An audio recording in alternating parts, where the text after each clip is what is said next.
আমাদের আজকে হচ্ছে descriptive English WPS PSC clerkship আর ডব্লিউপিএসআই এর যে কম্বাইন্ড ক্লাস চলছে তার হচ্ছে ক্লাস নাম্বার 5। আজকের ক্লাসে আমরা লাস্ট ক্লাসে যেটা হয়েছিল, কি হয়েছিল লাস্ট ক্লাসে? ফ্রেজেস সম্পর্কে আমরা আলোচনা করছিলাম, তাই না? তো ফ্রেজেসের পার্টটাকে আজকে আমরা কমপ্লিট করব বা আজকে কন্টিনিউ করব ওখান থেকে। আচ্ছা, নাও স্যার একটা নাউন কথা ফ্রেজ বলি। পর্যন্ত হয়েছিল। হ্যাঁ, একটা কথা বলি, পরীক্ষা কিন্তু তোমাদের 28 ডিসেম্বরই কিন্তু হচ্ছে, বোঝা গেল? এটুকুন কনফার্ম, এখানে কোনো নড়াচড়া নেই, এটাতেই হবে। সো এটাতে যদি পরীক্ষা হয় তাহলে আমরা লামসাম যদি ধরি তাহলে 2 মান্থস আমাদের হাতে সময় আছে। নাও এই 2 মাসে আমরা কি করব? ডেডিকেটেড ওয়েতে তোমাদের যে 159 পেজেসের যে নোটটা দেওয়া হয়েছে, ওই নোটটাকে খুব সুন্দর করে পড়বে, থরলি পড়বে কিন্তু। কি করতে হবে, যেটা হচ্ছে মনে করো একটা রিপোর্ট পড়ছো, সেখানে যে রিপোর্টটি পড়ছো সেই রিপোর্টটি পড়লে তুমি নিশ্চিত রূপে সেই রিপোর্টের মধ্যে যা যা ভোকাবুলারি আছে সেটা বুঝে যাচ্ছ, জেনে যাচ্ছ। ব্যাস ওইটাকেই 2-3 বার পড়ার পরে ওইটাকেই লেখার চেষ্টা করো। হুবহু ওই নোটসের মধ্যে যা লেখা আছে সেটাই লিখতে হবে এমনটা নয়, কিন্তু শব্দগুলো ওখান থেকে তুমি নিতে পারো। গ্রামার কনস্ট্রাকশন বা সেন্টেন্স কনস্ট্রাকশন কিভাবে করা হচ্ছে সেটা করতে পারো, ঠিক আছে? আচ্ছা, এটা হচ্ছে কথা। অন্তত দৈনিক দৈনিক অন্তত 2 আওয়ার্স করে এখন সময় দাও, যারা এটার জন্যই মেইনলি ডেডিকেটেড ওয়েতে আছো। আর বাকি যারা অন্যান্য পরীক্ষার জন্য পড়ছিলে তাদেরকে আমি গতদিন যেভাবে বলেছি তোমরা সেভাবেই করো, ঠিক আছে? আচ্ছা, এই বিষয়টাই তো। আর স্যার কিছু ক্লাস বলছিল? নোটটা দিলে দিয়ে দিলে ভালো হয়। ক্লাস নোট বলতে? মানে আমি যে ক্লাসে যে কোচিং করাচ্ছি ওটা যদি পিডিএফটা যদি দিতেন মানে গ্রুপে, ওটা খুব ভালো হয় আর কি, তার সেটা মানে ক্লাসে ক্লাসে যেটা করাচ্ছে। করাচ্ছি এটার পিডিএফটাকে কিভাবে দেবো বলো তো? মানে গতদিনের ক্লাসে যেটা হয়েছিল ওটাকে আমি পিডিএফ কিভাবে দিব? মানে ডিজিটাল বোর্ডে একটা অপশন থাকে সেভ এর জন্য, সেটা সেখানে তো হয়, এমনি বাকি ক্ষেত্রে ও, ওটা একটা হয়, ডিজিটাল বোর্ডে একটা অপশন আসলে থাকে ওটা আমি সেভ এর। জানি না কেমন করে করতে হয়। স্ক্রিনগুলোকে ক্যাপচার করে নিয়েও করা যেতে পারে নাকি? হ্যাঁ হ্যাঁ হ্যাঁ, ওভাবে হবে, ওভাবে মানে স্যার গুলো মার্চ করে করা যায়, ওভাবে হবে। কিন্তু ওইটা করার আমার সময় হবে না। তোমাদের মতো স্যার এরকম কেউ একজন স্যার গ্রুপে রেকর্ডেড দিয়ে দিলে আমার নোটসটা হয়ে যায়। এখানে রেকর্ডেড আছে, তো অসুবিধা কি আছে? ইউটিউব থেকে দেখে নেবেন। রেকর্ড ক্লাস থেকে স্যার দেখে নেবে। হ্যাঁ, ঠিক আছে, ওকে, চলো। বেশ, শোনো, এটাকে আমরা কন্টিনিউ করি। আর চাপ নিও না, অত বেশি চাপ নিও না, ঠিক আছে? একটু ধৈর্য ধরো ভাই, একটু ভরসা রাখো, ঠিক আছে? প্রত্যেককেই একটা কথাই বলছি, তোমাদের তারা হচ্ছে এটা করাতে হবে সেটা করাতে হবে, যেটা করাতে হবে সেটা আমি জানি কি করাতে হবে। চলো, তোমাদের এতটাই ট্রান্সলেশন করিয়ে দেওয়া হবে না, পিকেতে সরকার স্যারের থেকেও অনেক বেশি জিনিস পেয়ে যাবে এক্সাম ওরিয়েন্টেড। চলো, তাহলে আগের দিন আমরা নাউন ফ্রেজ সম্পর্কে কিছু পড়েছিলাম, ঠিক? চলো আজকে 2 নম্বর ফ্রেজ লেখো, adjective phrase. Adjective adjective phrase. তো অ্যাডজেক্টিভ ফ্রেজ সম্পর্কে আমরা ডিটেলসে যাচ্ছি না, জাস্ট স্যার একটা আমার নেটে ওভারঅল। প্রবলেম করছে, আমি লেফট করছি, আমি পরে আবার জয়েন করছি, না হলে রেকর্ডেড দেখবো স্যার। ওকে ওকে, নো ইস্যু। অ্যাডজেক্টিভ ফ্রেজ, ঠিক আছে? অ্যাডজেক্টিভ ফ্রেজ মানে দেখো, একটা অ্যাডজেক্টিভেরও যে কাজ আছে একটা অ্যাডজেক্টিভ ফ্রেজেও কিন্তু সেই সেম কাজটাই রয়েছে। একটা অ্যাডজেক্টিভ যেমন একটা নাউনকে কোয়ালিফাই করে, ঠিক সিমিলারভাবে একটা অ্যাডজেক্টিভ ফ্রেজও কিন্তু একটা নাউনকেই বা প্রোনাউনকে কোয়ালিফাই করবে, ঠিক আছে? তাহলে লিখো যে an adjective phrase qualifies a noun. আর যেখানে আমি নাউন বলবো সেখানে বাই ডিফল্ট প্রোনাউন চলেই আসবে, তাই যদি নাউন প্রোনাউন নাও বলি তাও ভেবে নেবা যে হ্যাঁ বলা হয়েছে। এবার ঘটনা হলো, দাদা অ্যাডজেক্টিভ ফ্রেজকে কি করে চিনবো বলো তো একটু? সেই চেনার জন্য তোমরা এই জায়গাটা করতে পারো যে ইট আনসার্স, অর্থাৎ এই ফ্রেজটি ইট আনসার্স, এটি আনসার দেবে। কিসের আনসার দেবে? যখন তুমি প্রশ্ন করবা যে হোয়াট কাইন্ড কেমন, মানে কি প্রকারের, এই উত্তর দিলে, এইটা দিয়ে প্রশ্ন করলে তুমি অ্যাডজেক্টিভ ফ্রেজ খুঁজে পাবা। তারপরে কোনটি, হুইচ ওয়ান কোনটি, এটা দিয়ে প্রশ্ন করলেও অ্যাডজেক্টিভ ফ্রেজ পাবা। আবার যদি হাউ মেনি দিয়েও প্রশ্ন করো সেক্ষেত্রেও তুমি কিন্তু অ্যাডজেক্টিভ ফ্রেজকে খুঁজে পাবা। বুঝতে পারছো? এটা চেনার উপায় বললাম আমি। What kind, which one, how many, এই সমস্ত দিয়ে প্রশ্ন করলে তোমরা কিন্তু এই অ্যাডজেক্টিভ ফ্রেজগুলোকে খুঁজে পাবা। এখন কথা হলো দাদা অ্যাডজেক্টিভ ফ্রেজগুলোর স্ট্রাকচার কি হয়। দেখো বেসিক্যালি স্ট্রাকচারের ক্ষেত্রে আমরা একদম বেসিক স্ট্রাকচারটাকে দেখব। বেসিক স্ট্রাকচার, ইন ডিটেলস যাচ্ছি না আমরা। কি থাকতে পারে একটা অ্যাডজেক্টিভ ফ্রেজের মধ্যে? শুরুতে একটা প্রেপোজিশন থাকতে পারে, একটা প্রেপোজিশন থাকতে পারে, বা কোনো পার্টিসিপল থাকতে পারে, সেটা প্রেজেন্ট হোক বা পাস্ট হোক, পার্টিসিপল থাকতে পারে, বা ইনফিনিটিভ থাকতে পারে, ইনফিনিটিভ থাকতে পারে, ওকে, হ্যাঁ, এই জিনিসটা থাকতে পারে, ঠিক আছে, বা ক্লজের মতন ছোট একটা ইউনিট থাকতে পারে, হ্যাঁ, মানে ক্লজ লাইক ইউনিট থাকতে পারে, ক্লজ লাইক ইউনিট থাকতে পারে একটা, এটা থাকতে পারে। আর এর সাথে কি থাকবে? এর সাথে থাকবে হচ্ছে নাউনকে যে মডিফাই করবে সে, অর্থাৎ modifiers of noun, modifiers of noun. Basically এই জিনিসগুলোই একটা অ্যাডজেক্টিভ ফ্রেজের মধ্যে তোমরা দেখতে পাবে, ঠিক আছে। নাও এটার ক্ষেত্রে এবার এক্সাম্পলগুলো তোমরা লিখবে, আমি মুখে বলবো তোমরা লিখবে। 3টে করে এক্সাম্পল দিচ্ছিলাম, 1 2 3। চলো সবাই এক্সাম্পল লেখার জন্য প্রস্তুত? হ্যাঁ হ্যাঁ স্যার। স্যার। বেশ, লেখো। বাম গালে দাগওয়ালা লোকটি রহস্যময় দেখাচ্ছিল। বাম গালে দাগওয়ালা লোকটি রহস্যময় দেখাচ্ছিল।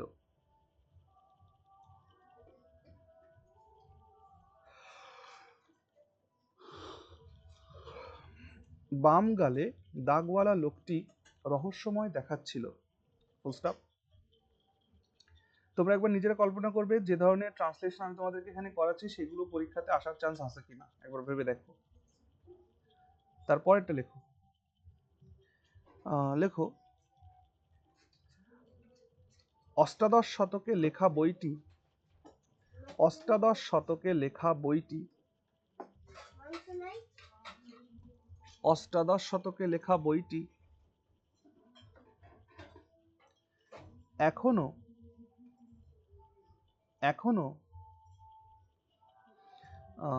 কি লিখবে, ক্লাসিক হিসেবে পরিচিত। অষ্টাদশ শতকে লেখা বইটি মানে 18th সেঞ্চুরিতে লেখা একটা বই, সেটা এখনো ক্লাসিক আছে। ক্লাসিক মিন্স হালনাগাদের, বুঝতে পারছো? তাহলে অষ্টাদশ শতকে লেখা বইটি এখনো ক্লাসিক হিসেবে পরিচিত। পোস্টাপ। নেক্সট, স্যার বাংলাটা কি বললেন? অষ্টাদশ শতকে লেখা বইটি, হ্যাঁ স্যার, ক্লাসিকের যে বললেন বাংলাটা ওইটা বললাম। ক্লাসিক মিন্স হালনাগাদের মানে লেটেস্ট, ওকে। এবার ক্লাসিকের বাংলাটা দেখো, এই ক্ষেত্রে যে ক্লাসিক সেন্সটা ইউজ করা হয়েছে না, যে your dressing sense is classic, okay, meaning is, না স্যার, ব্যাপার হচ্ছে স্যার ট্রান্সলেশনে স্যার যদি বাংলাটা লেখা থাকে তখন সেই জন্য জিজ্ঞাসা করলাম যে ক্লাসিকটা স্যার এখানে হ্যাঁ, কি হবে। ওই যেমন হালনাগাদের বা লেটেস্ট, হ্যাঁ, বা হাল আচ্ছা ফ্যাশনের এরকম আর কি সেন্স আসে। ঠিক। চলো তারপরে লেখো, স্যার সদয়তা। এখানে কি সাম্প্রতিকটা ইউজ হতে পারে? সাম্প্রতিক, হ্যাঁ সাম্প্রতিক ইউজ হতে পারে। নতুনত্ব। ক্লাসিক ব্যাপারটা কি, স্যার ক্লাসিক ব্যাপারটা ভিন্টেজ আর ক্লাসিক তো একই রকম মিন্স দাঁড়ায়। হ্যাঁ, some taste of latestness. Classic equal to some taste of latestness, ওকে, অর্থাৎ একদম হাল ফ্যাশনের যে বোধ সেটা। হ্যাঁ, যেমন মাইকেল জ্যাকসনের যে ড্রেসিং সেন্স, ওকে, সেটা আজকের দিনেও দেখবা সমানভাবে জনপ্রিয়। আজকের দিনে যে জেনজি প্রজন্ম, হ্যাঁ, সেই জেনজি প্রজন্ম দেখবে বুকের ওপরে যে ইয়েটা থাকে, এই বোতামটা থাকে, ছেলেদের ক্ষেত্রে বলছি, তারা খুলে রাখে। এটা তোমরা খেয়াল করেছো? জেনজি যারা রয়েছে, হ্যাঁ আমাদের ক্লাসেও জেনজি আছে অনেকেই, দেখবা বুকের, হ্যাঁ স্যার। আমরা 90s এর কিড, আমরা 90s এ যারা জন্মগ্রহণ করেছি তারা আমরা জানি যে বুকের ওই বোতামটা খোলা থাকা মানে অসভ্যতা, অভদ্রতা, তাই না? কিন্তু এখন কিন্তু সেটা ক্লাসিক, বুঝেছো? আর এই ক্লাসিকটা মাইকেল জ্যাকসন কবেকার লোক একবার ভাবো, তার দেখবো ড্রেসিং সেন্সে প্রত্যেকটারই বুকটা খোলা, এটাই আর কি। This test is classic, I think, okay, মানে যার মধ্যে একটা বেশ হাল ফ্যাশনের বা বর্তমানের একটা নান্দনিকতা আছে, দ্যাট ইজ ক্লাসিক। চলো তারপরে লেখো, সদয়তা ও বিনয়ে পূর্ণ ব্যক্তি, সদয়তা ও বিনয়ে পূর্ণ ব্যক্তি সকলের মন জয় করে নেয়। সদয়তা ও বিনয়ে পূর্ণ ব্যক্তি সকলের মন জয় করে নেয়। আমরা কি শিখছিলাম তাহলে? আমরা অ্যাডজেক্টিভ ফ্রেজ শিখছি। অ্যাডজেক্টিভ ফ্রেজ মানে কি? যেখানে সেটি কোনো না কোনো নাউনকে ডিসক্রাইব করবে, কোনো না কোনো নাউনকে কোয়ালিফাই করবে। হ্যাঁ, খুব মনোযোগ দিয়ে এই তিনটেকে খেয়াল করো। তাহলে প্রথমটাই তোমরা লিখেছো যে বাম গালে দাগওয়ালা লোকটি রহস্যময় লাগছিল, এরকম লিখেছো তাই না? তাহলে এগুলো তোমাদের প্র্যাকটিস করার দরকার নেই। প্র্যাকটিসের জন্য একটু বাদেই আমাদের 10টা বলেছিলাম ফ্রেজ করব, 10টা ফ্রেজ এগুলো আমি করে দিই, তারপর প্র্যাকটিসের জন্য আজকের ক্লাসেই আমি তোমাদেরকে কতগুলো করে এক্সাম্পল দেব, ঠিক আছে? সেগুলো তোমাদের প্র্যাকটিস করতে হবে। দেখো তাহলে একবার ভাবো যে বাম গালে দাগওয়ালা লোকটি রহস্যময় দেখাচ্ছিল, তাহলে এইখানে আমার সাবজেক্ট কোনটা একটু বলো দেখি। বাম গালে রসওয়ালা লোকটি। বাম গালে ভেরি গুড, বাম গালে বাম দাগওয়ালার গালে দাগওয়ালা লোকটি। তাহলে সাবজেক্ট মানে কি এইটুকু একটু ভালো করে বুঝে নাও যে সাবজেক্টের প্লেসে কে বসতে পারে। সাবজেক্টের প্লেসে 100% নাউন রিলেটেড কেউই বসবে, অর্থাৎ নাউন বসবে, না হলে প্রোনাউন বসবে, না হলে নাউন ফ্রেজ বসবে, না হলে নাউন ক্লজ বসবে। বুঝেছো কি বলেছি? কি কি বসতে পারে? নাউন বসতে পারে, প্রোনাউন বসতে পারে, নাউন ফ্রেজ বা নাউন ক্লজ। এছাড়া সাবজেক্টের প্লেসে আর কেউ বসবে না। তাহলে এই যে বাম গালে দাগওয়ালা লোকটি, এই যে যে পুরোটা একটা ফ্রেজ, এই ফ্রেজের মধ্যে হেড নাউন কোনটা? বাম গালে দাগওয়ালা লোকটি এর মধ্যে হেড নাউন কোনটা? লোকটি। ভেরি গুড, লোকটি। তার মানে এই হেড নাউনটা আমার সাবজেক্ট। বুঝেছি কি না? অ্যাডজেক্টিভ ফ্রেজ পেয়েছি আমি সাবজেক্টের প্লেসে, মানে সাবজেক্টের জায়গায় আমি কিছুই খুঁজে পাচ্ছি না, তো অ্যাডজেক্টিভ ফ্রেজ পেয়েছি। তো অ্যাডজেক্টিভ ফ্রেজ যখনই পেয়েছি তখনই মনে করতে হবে যে এই ফ্রেজটি কাউকে না কাউকে তো ডেসক্রাইব করেছে। কাকে ডেসক্রাইব করেছে? লোকটিকে ডেসক্রাইব করেছে, মানে লোকটি আমার সাবজেক্ট। তাহলে লিখে ভালো দ্য ম্যান, লোকটি, দ্য ম্যান। এবার এই ম্যানটা কেমন? যার একটা দাগ রয়েছে কোথায়?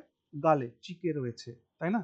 তাই লিখো with the man with a scar, with a scar, SCAR, the scar. এবার এইখানে একটা আমি শূন্যস্থান রাখছি, স্কার ড্যাশ হিজ, কোন গালে? বাম গালে, লেফট চিক, CHEEK, চিক। ওকে, এটা আমার হয়ে গেল। তাহলে দ্য ম্যান এটা হচ্ছে আমার সাবজেক্ট। এই সাবজেক্টটা নাউন, এই নাউনকে কোয়ালিফাই করছে with a scar dash his left cheek. এবার এই জায়গাটাতে তুমি কি লিখতে পারো? অন লিখতে পারো। হ্যাঁ, অন লিখতে পারো না? অন হিজ লেফট চেক, আমরা এরকমই তো লিখি। হ্যাঁ, যখন ফর্ম অ্যাপ্লাই করি বা কিছু করি তখন আমরা লিখি না যে cut mark on nose, cut mark on left eye, sorry eye নাই, যে লেফট লেগ, লেফট হ্যান্ড। তো এইখানে ঘটনাটা দেখো। আচ্ছা, সেন্টেন্সটাকে কমপ্লিট করি আমরা। এখানে আপাতত আমরা অনকে ভেবে চলছি, কিন্তু সেন্টেন্সটাকে কমপ্লিট করি আগে। The man with a scar dash his left cheek, লাগছিল রহস্যময়, তাই তো? লাগছিল না কি? দেখাচ্ছিল। আচ্ছা, লুকড। তাহলে দেখাচ্ছিল হলে লুকড লেখো, লাগছিল হলে সিমড লেখো। লুকড রহস্যময়, মিস্ট্রিয়াস, MISTERIOUS,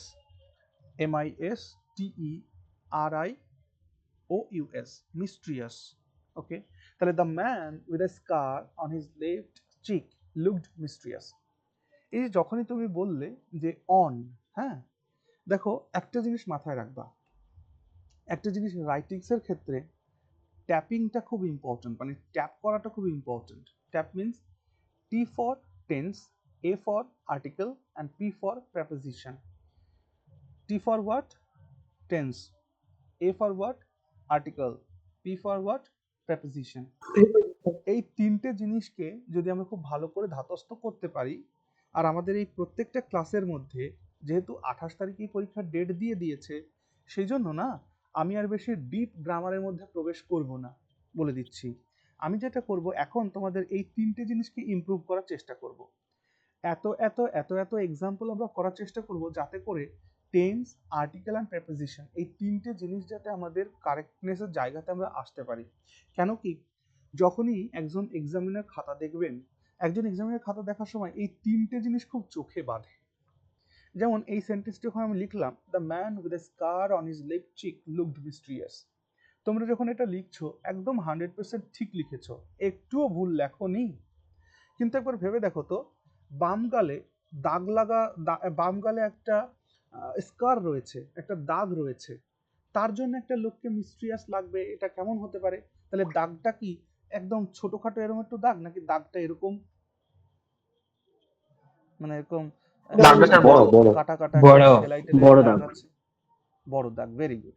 যদি এইরকম দাগ হতো পয়েন্টেড, তাহলে আমি এখানে অন লিখতে পারতাম। কিন্তু এমন একটা লোক যার বাম গালে একটা দাগ রয়েছে, যে দাগটার জন্য তাকে মিস্ট্রিয়াস বলে মনে হচ্ছে, তাহলে বুঝতে হবে তার দাগটা এরকম, মানে কেউ হয়তো কোপ দিয়েছিল, সেই কোপটাকে সেলাই টেলাই দেওয়ার পরে এমনটা বিরাট একটা দাগ হয়ে গেছে মুখের উপরে।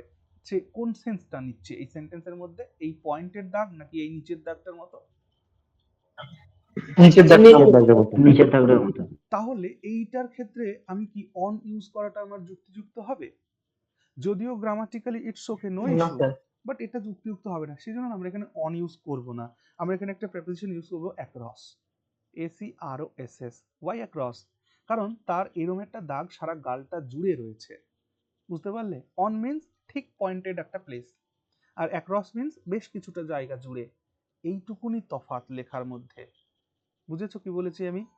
কারণ একই দাদা একটা ট্রান্সলেশন, কোশ্চেন, এক মিনিট শোনো আমার কথাটা একটু শোনো, একই ট্রান্সলেশন হাজারো ছেলে মেয়ে করবে, কিছুটা যদি তুমি তফাৎ তৈরি করতে পারো তাহলে এক্সামিনার খুশি হয়ে যাবে। আর এক্সামিনার খুশি হলে, কারণ দেখো ট্রান্সলেশনের মধ্যে না 20 মার্ক থাকে, এটা খুব ইম্পর্টেন্ট, কিন্তু ট্রান্সলেশনে থাকে হচ্ছে 20 মার্কস, তো আমাকে ট্রান্সলেশন থেকে না যতটা সম্ভব মার্ক আমাকে তুলে নিতে হবে। তাহলে 20 মার্কস থেকে যদি আমার অন্তত 15+ মার্ক যদি আমি এখান থেকে পেয়ে যাই না ট্রান্সলেশনের মধ্যে, তাহলে ব্যাস হয়ে গেল খেলা ওখানেই। এবার বলো কি বলছিলে? বলছিলাম দাদা ওইখানে যে লুট বা সিমড আছে, ওখানে যদি ওটার জায়গায় ওয়াজ শোন লিখি কোনো মানে না, প্রবলেম আছে লিখবে কি? না, অবশ্যই প্রবলেম আছে, ঠিক আছে, লিখবে না। হুটহাট করে সেন্টেন্সকে প্যাসিভ করবে না, আমি আগের দিন বলেছি না এটা।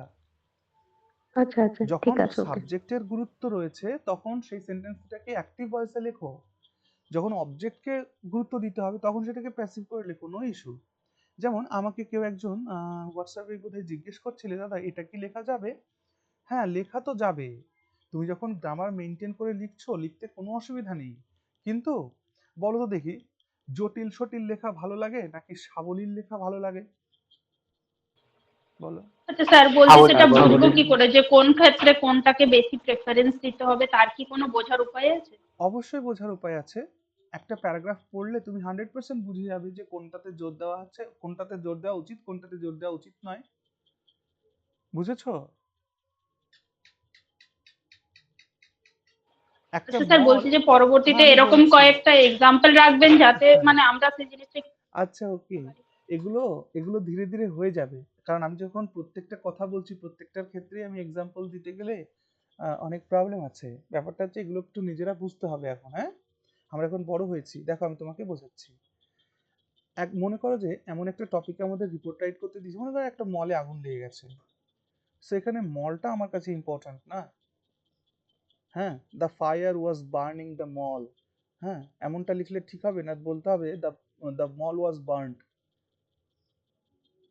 মল আসবাম। তাহলে মল এই জায়গায় আমি প্যাসিভ ভয়েস ইউজ করবো, বুঝতে পারলে? সেগুলো বেসিক ইস্যু, এগুলো আমরা শিখে যাবো, নো ইস্যু, চাপ নিও না কোনো। চলো, তাহলে the man with a scar across his left cheek looked mysterious. বাকি যদি কেউ এখানে অন লিখতো 100% কারেক্ট ছিল, কোনো অসুবিধা ছিল না। কিন্তু একটা লোকের গালে দাগ, অথচ তাকে মিস্ট্রিয়াস লাগছে, তার মানে তার দাগটা স্বাভাবিক নয়, অস্বাভাবিক, সেটা অনেকটা জায়গা জুড়ে রয়েছে। Visualisation, that's all. চল, তারপরেরটা কি দেওয়া আছে? অষ্টাদশ শতকে লেখা বইটি এখনো ক্লাসিক, তাই তো? তাহলে এই যে এইখানে তুমি বলো তো, অষ্টাদশ শতকে লেখা বইটি এখনো ক্লাসিক, এর মধ্যে সাবজেক্ট কোনটা? বইটি অষ্টাদশ শতকের লেখা বইটি, বইটি। Very good. তার মানে তাহলে লিখছি আমরা দ্য বুক, হেড নাউন পেয়ে গেছি, দ্য বুক হচ্ছে আমার সাবজেক্ট। এই বুক কোন বুক? which was written in the, written in 18th century. হ্যাঁ, which was written in the 18th century। কিন্তু এই যে বলেছিলাম হুইচ আর বুক এক হলে আমরা এই দুটোকে একসাথে কাট আউট করতে পারবো, তাহলে পড়ে থাকবে কি written, in the 18th century book. Okay, তাহলে লেখো the book written, WRITTEN, the book written কবে? In the 18th century, in the 18th, EIGHT, oh my god আমি উল্টো লিখলাম তো, EIGHTEENTH,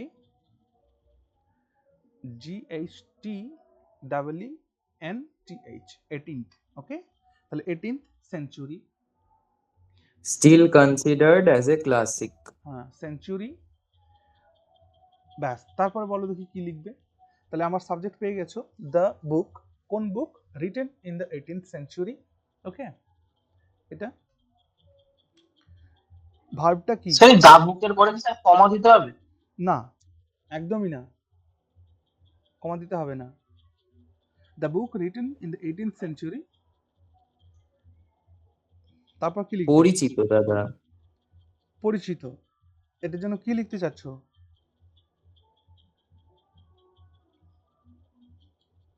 Still considered বা still known বা একদম একদম। দেখো সুন্দর স্টিল একটা, কনসিডার অ্যাজ এ ক্লাসিক। খুব ভালো। আচ্ছা দেখো তো এমনটা লেখা যায় কিনা, the book written in the 18th century remains a classic.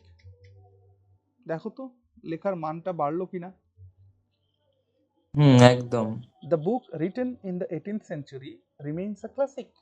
ব্যাস, রিমেইনস মানে কি? থাকা, রওয়া, মানে রয়ে যাওয়া সারা ওকে জীবন। একদম তাই। তাহলে the book written in the 18th century remains a classic. ঠিক আছে,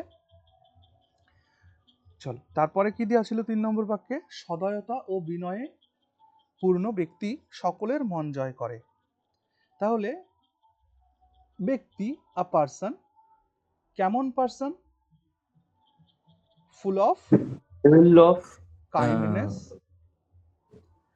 full of and kindness modesty. And modesty. আচ্ছা মডেস্টি, আরেকটা ভালো শব্দ ইউজ করো, হিউমিলিটি, হিউমিলিটি বা মডেস্টি লিখলেও কোনো ভুল ছিল না, হিউমিলিটি বা মডেস্টি। তাহলে a person full of kindness and humility বা মডেস্টি, সে কি করবে? Wins everyone's heart, everyone's heart হয়ে গেল। তাহলে a person full of kindness and humility wins everyone's heart. Clear? বুঝতে পেরেছি? চল একটু বাদে আমি তোমাদেরকে প্র্যাকটিস নিজেদের করতে দেবো, হ্যাঁ তখন আমি শুনবো কে কি লিখেছো। এখন দ্রুত দ্রুত এগুলোকে কমপ্লিট করি, ঠিক আছে? এইবার এখান থেকে দেখো, তোমাদেরকে যদি আমি বলি যে এই যে যে 3টি সেন্টেন্স আমরা লিখলাম, এই 3টি সেন্টেন্সের মধ্যে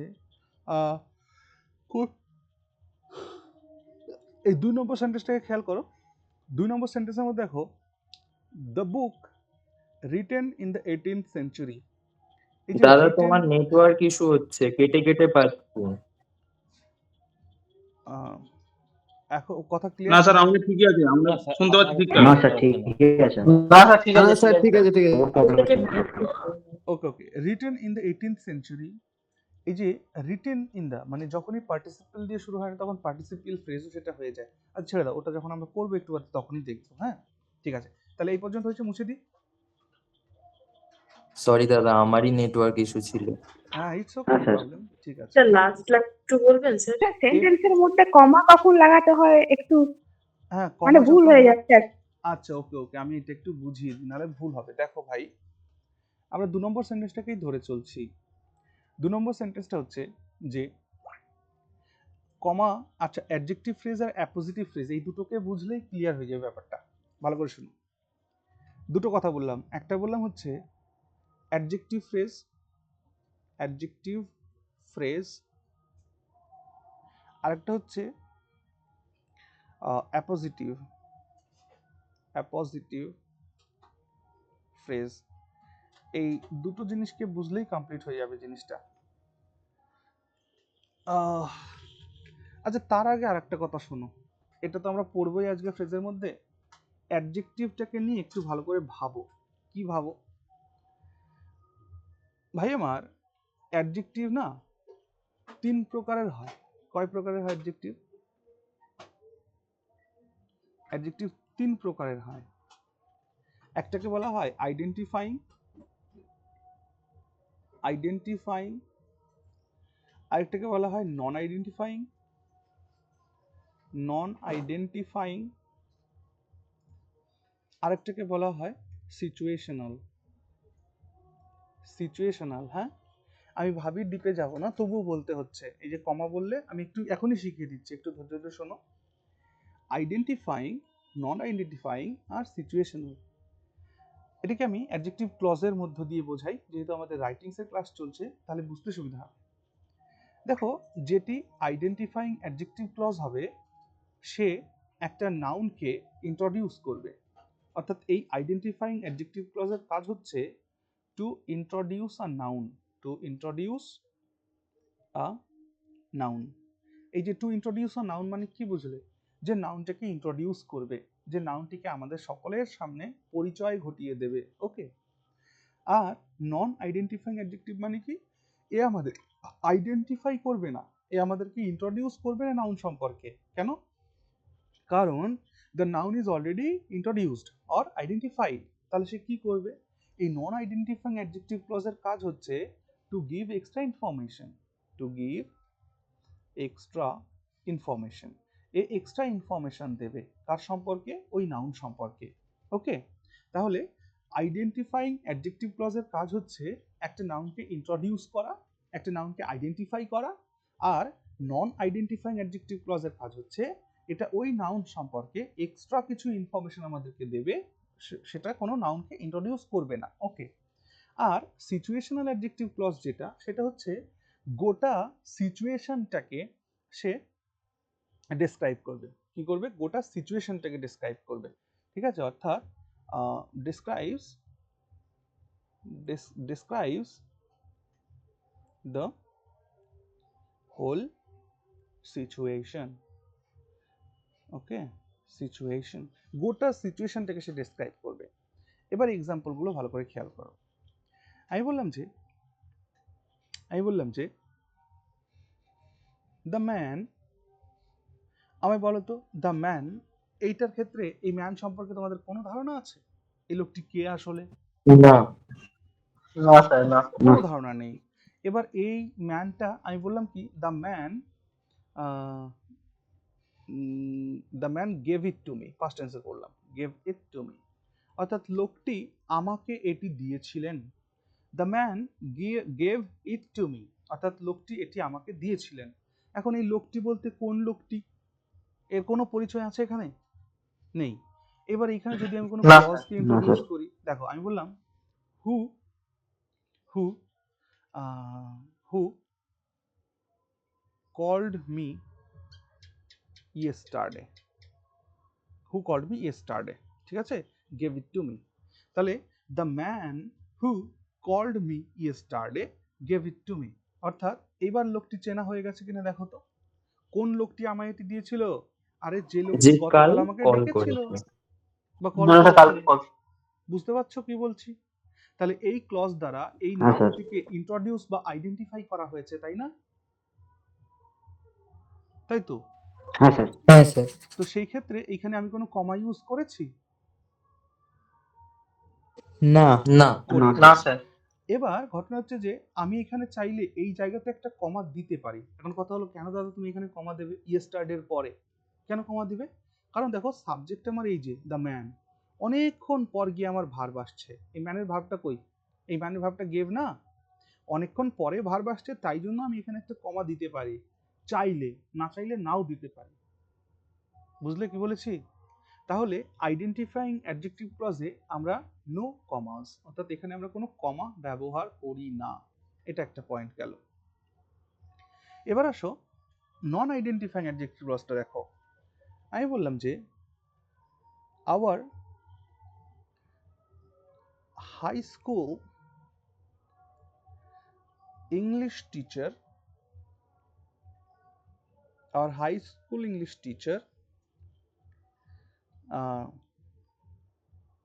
gave আচ্ছা, 1 মিনিট দাও।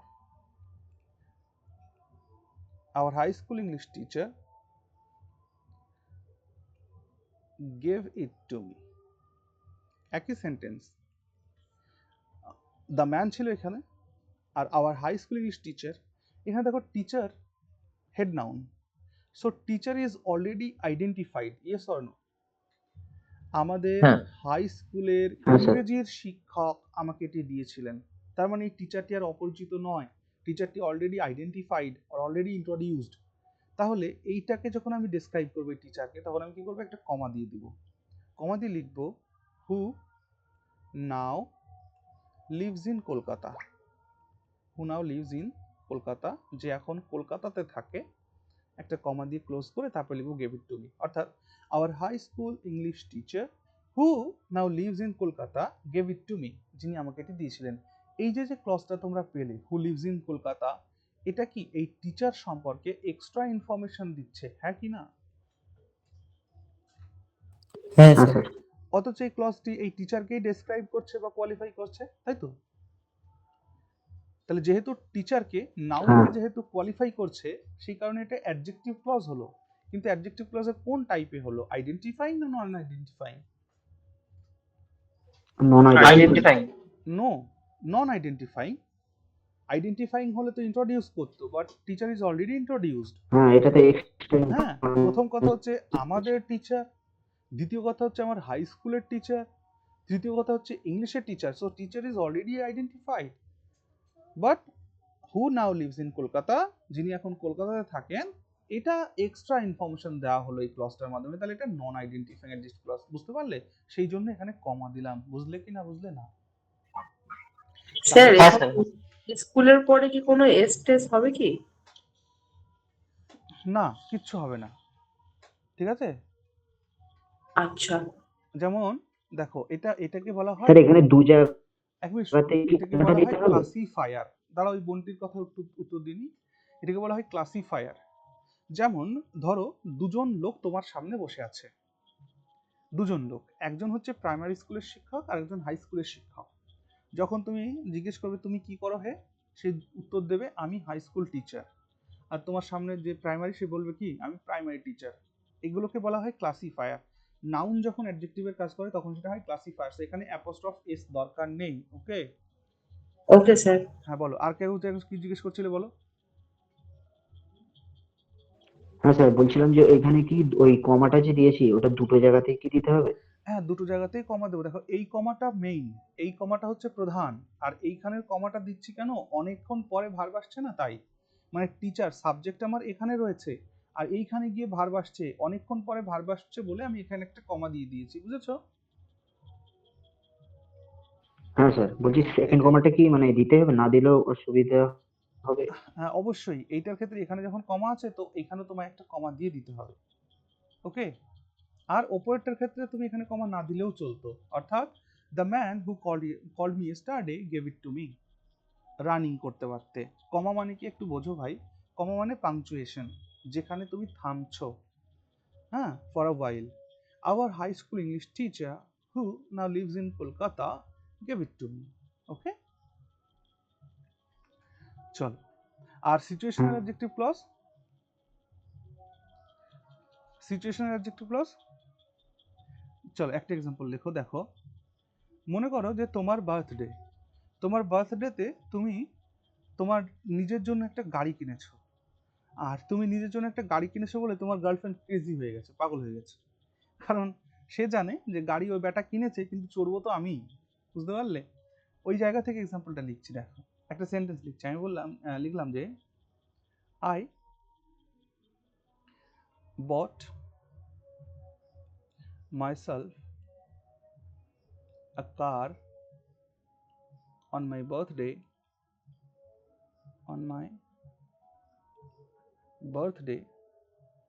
comma, which made my girlfriend crazy. এই সেন্টেন্সটা ভালো করে পড়ো। I bought myself a car on my birthday which made my girlfriend crazy. এই যে which made my girlfriend crazy, এটা কোন ধরনের ক্লজ হলো? 100% অ্যাডজেক্টিভ ক্লজ হলো, কোন এটা ওই টাইপের হলো? সিচুয়েশন। সিচুয়েশনাল হলো। কেন? কারণ এই হুইচ দিয়ে তুমি বার্থডে কে ডেসক্রাইব করছো, কারকে ডেসক্রাইব করছো, মাইসেলফ কে করছো, আই কে করছো, কারকে? হোয়াট কে, কাকে করছো, কাকে করছো? কার? আরে না ভাই, কার পুরো হোল সিচুয়েশনটাকে সিচুয়েশনটাকে। দাদা। কারকে কেন, কার দেখো এই হুইচ মানে যদি কার হতো তাহলে মানে কি দাঁড়াতো? কারের জন্য আমার গার্লফ্রেন্ড ক্রেজি কেন হবে? আমার জন্মদিনে আমি নিজেকে একটা গাড়ি কিনে দিয়েছি, এই পুরো সিচুয়েশনটার জন্য আমার গার্লফ্রেন্ড ক্রেজি হয়েছে, হ্যাঁ কি না? বলো ভাই। হ্যাঁ স্যার। হ্যাঁ স্যার। ঠিক। তাহলে সিচুয়েশনাল অ্যাডজেক্টিভ ক্লজেও আমরা কি দেখলাম, যে এখানে কমা ইউজ করা যাবে, হ্যাঁ, বা কমা ইউজ করতে হবে। তাহলে এখানেও কমা ছিল, এখানেও কমা আছে, বুঝতে পারলে? এটাও কমা আছে। হ্যাঁ, আমরা যদি 2 মাস না হয়ে একটু বেশি সময় পেতাম তাহলে খুব ভালো হতো, এই জিনিসগুলোকে খুব প্রপারলি আমরা শিখতে পারতাম, ঠিক না? চলো, ওকে, এবার আসো অ্যাডজেক্টিভ ফ্রেজ আর অ্যাপোজিটিভ ফ্রেজের জায়গাটা একটু বুঝে নাও। আমি বললাম কি, দ্য ম্যান, 1 মিনিট, কারো মাইক অন আছে, অফ করে দাও। ভয়েস নাকি এই মাইক্রোফোনটা বন্ধ কর। তানিয়া। এই কারো মাইক অন আছে, প্লিজ অফ করো। তানিয়া, তানিয়া নামে কারোর অন আছে, তানিয়া নামে। হ্যাঁ, তোমরা সবাই একটুকুন খেয়াল রাখবে যে নিজেদের মাইকটা তো অফ থাকে, হ্যাঁ, আর বিশেষ করে হেডফোন পরা থাকলে মাইক অন করলে না খুব নয়েজ ক্রিয়েট হয়, হুম, যেটা অন্যদের শুনতে অসুবিধা হয়, এবং তুমি যখন পরে রেকর্ডেড ক্লাস দেখবে তখন তোমারও দেখবা ভালো লাগছে না, নয়েজ হচ্ছে। চলো, অ্যাডজেক্টিভ ফ্রেজ আর অ্যাপোজিটিভ ফ্রেজ এই জিনিস দুটোকে একটুখানি ভালো করে বুঝে নিই, তাহলে আমরা কমা ওই ব্যাপারটা আরো ক্লিয়ার হয়ে যাবে, ঠিক আছে? ওকে, আরেকটা কথা বলি, ধরো কেউ একটা কোয়েশ্চেন করেছে, সেটাকে আমি বোঝালাম, বোঝানোর পরে বললাম বুঝেছো? হ্যাঁ বললে, না বললে, কি বললে, চুপচাপ থাকলে, কিন্তু আলটিমেটলি তুমি বোঝোনি। তখন যদি চুপ করে থাকো তাহলে কিন্তু তুমি নিজের ক্ষতি করলে। তুমি একটা প্রশ্ন জিজ্ঞেস করেছো, আমি বোঝালাম, সেটা যদি না বোঝো জিজ্ঞেস করবো, দাদা ভালো বুঝলাম না, তবে গিয়েই তো আরো ভালো করে বোঝাতে পারবো। হ্যাঁ, এই কথাটা বারবার এই কারণে বলি, যেহেতু এটা অনলাইন ক্লাস, আমি কারো মুখ দেখতে পাচ্ছি না, আর শিক্ষকরা মুখ দেখলে বুঝে ফেলে যে কে বুঝতে পেরেছে আর কে বুঝতে পারেনি। তো সেই সুযোগ যেহেতু আমার কাছে নেই, তাই তোমাদেরকেই নিজে মুখে বলতে হবে যে দাদা ভালো ক্লিয়ার হয়নি, আরেকবার ভালো করে বলো, বা যা খুশি তোমার জিজ্ঞাসা থাকে। এবার অ্যাডজেক্টিভ ফ্রেজ আর অ্যাপোজিটিভ ফ্রেজটাকে একটু বোঝো। আমি বললাম দ্য ম্যান হু ইজ, হু, কি লিখছি রে বাবা, আজকে আমাদের বাড়িতে একটা অনুষ্ঠান ছিল, আর দীপাঞ্জনরা জানো আজকে আমার নেমন্তন্ন করলে না কিন্তু দাদা এখনো। শোনো শোনো, আজকে আমার শ্বশুর বাড়ি থেকে আমাকে ওই পাকা দেখা যেটা বলে না, সেটা হলো। The man, congratulation sir. হ্যাঁ, পাকা দেখা যেটা বলে স্যার, এসে, হ্যাঁ হ্যালো বলো, স্যার। হ্যাঁ বলো বলো।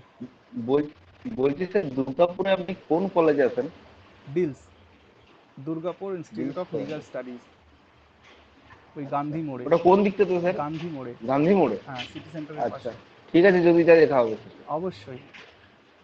The man who, the man হু, এর জন্য না তোমাদের খাতা দেখাটাও আজকে আমি কমপ্লিট করতে পারিনি, আজকে রাতে আমি বসবো।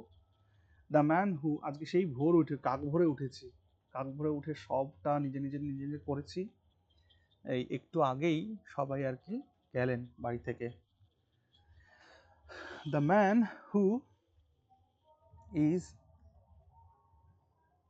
রামস father, the man who is Ram's father gave me money. খেয়াল করবা, the man subject, gave me money, অর্থাৎ এটা হচ্ছে সেন্টেন্সের মেইন ক্লজ। ওকে, আর এই মেইন ক্লজের মধ্যে দেখো এই যে যেখান দিয়ে সাপ গেছে, এই যে এই পার্টটা সাবঅর্ডিনেট ক্লজ। কেন সাবঅর্ডিনেট ক্লজ? কারণ সাবঅর্ডিনেট কনজাংশন দিয়ে শুরু হয়েছে। এই ক্লজটি দেখো এই নাউনকে ডেসক্রাইব করছে, বুঝতে পারলে? Adjective clause.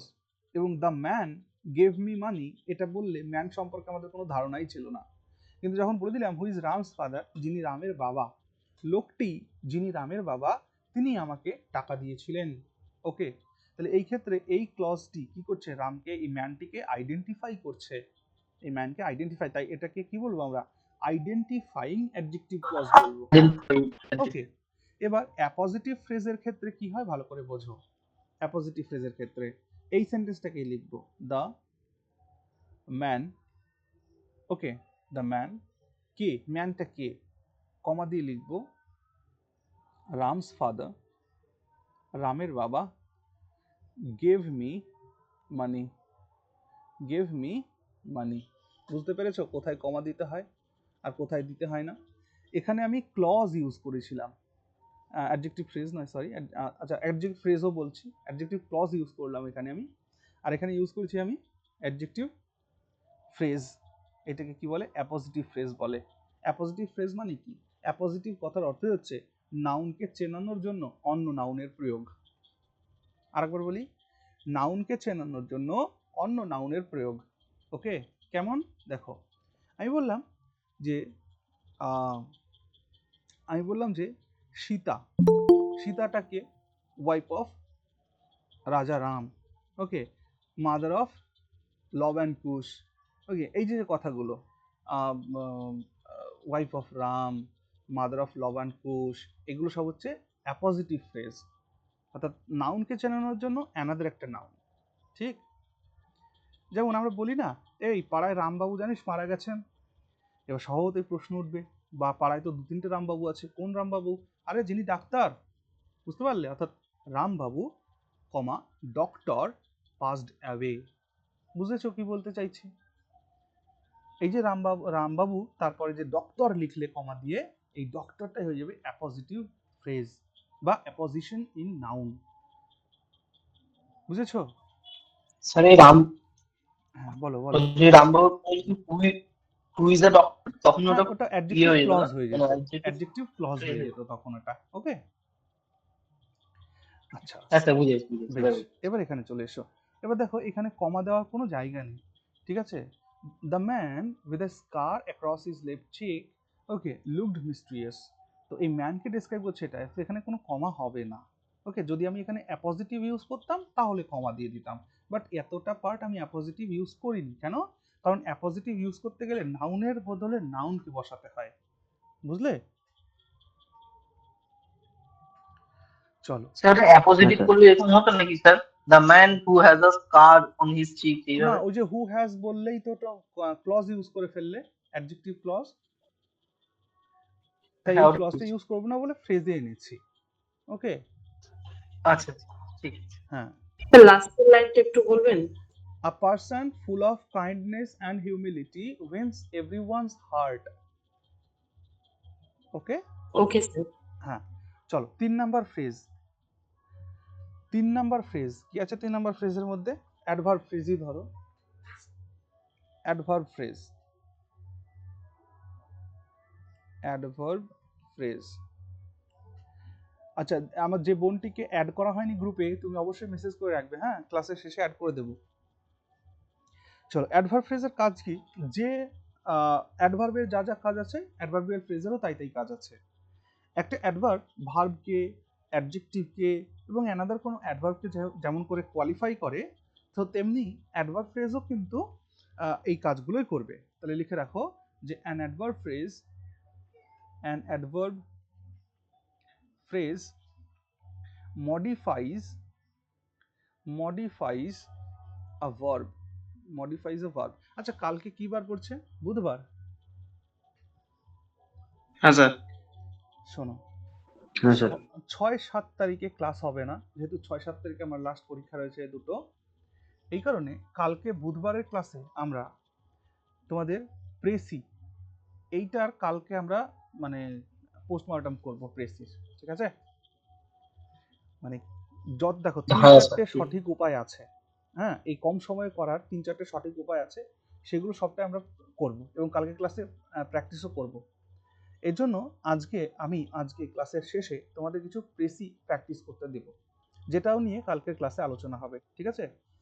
1 মিনিট আমি একটু লিখে রাখলে আমি ভুলে যাব যে প্রেসি একটা হোমওয়ার্ক দেবো বললাম, প্রেসি। আচ্ছা, না হলে কেউ আমাকে একবার মনে করিয়ে দিও হোয়াটসঅ্যাপে যে দাদা প্রেসি দেওয়ার কথা ছিল, মনে করিয়ে দিও, আমি লিখছি না। ওকে,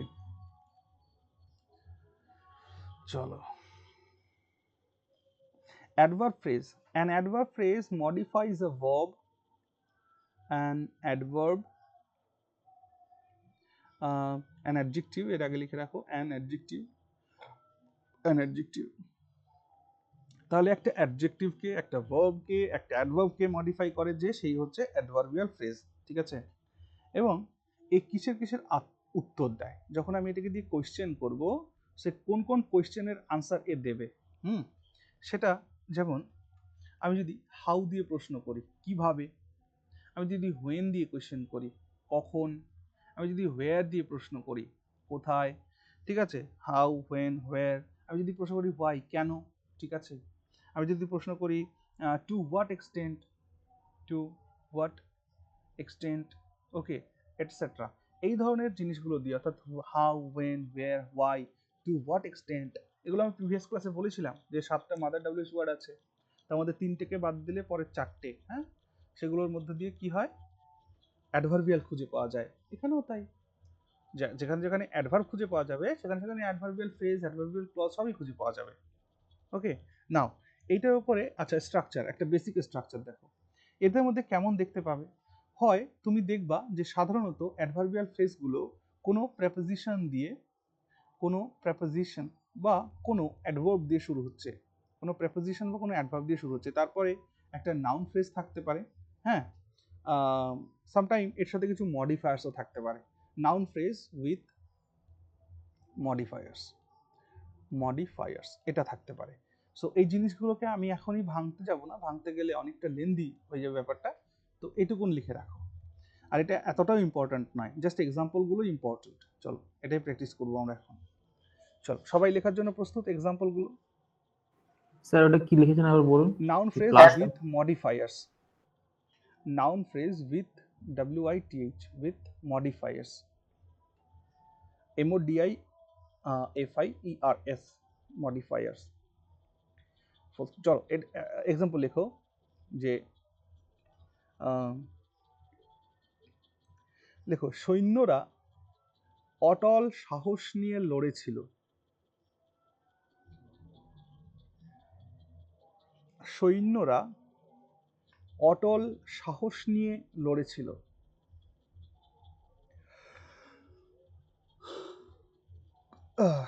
হয়েছে। 2 নম্বরটা লেখো, সে কাজটি প্রত্যাশার চেয়ে কম সময়ে শেষ করেছিল, সে কাজটি প্রত্যাশার চেয়ে কম সময়ে শেষ করেছিল, সে কাজটি প্রত্যাশার চেয়ে কম সময়ে শেষ করেছিল।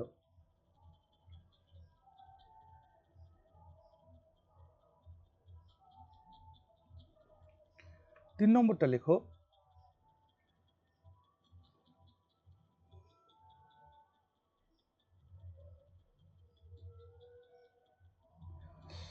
লেখো সে গান করে, সে গান করে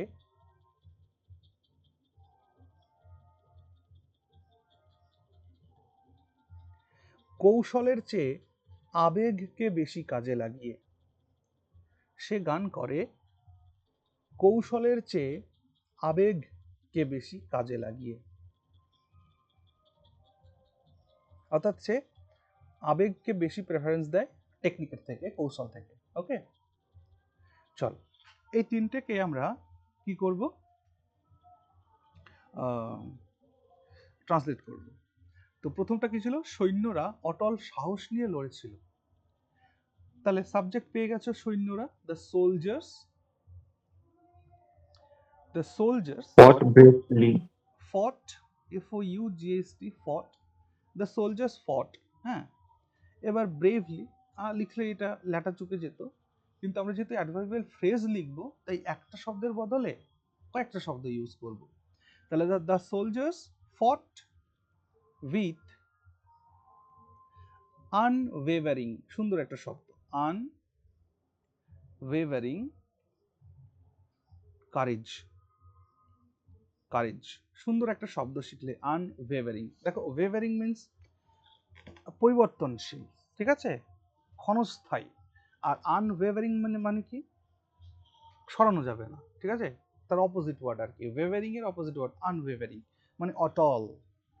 the soldiers fought with unwavering courage, অর্থাৎ সৈন্যরা অটল সাহস নিয়ে লড়েছিল। তারপরটা আছে, সে কাজটি প্রত্যাশার চেয়ে কম সময়ে শেষ করেছিল।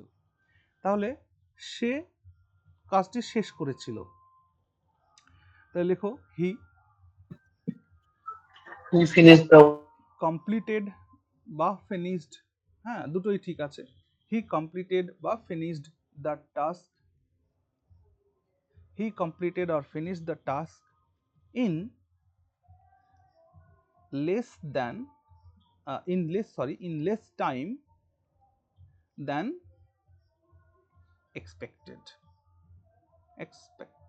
দেখো he completed the task in less time than expected, অর্থাৎ প্রত্যাশার চেয়ে কম সময়ে।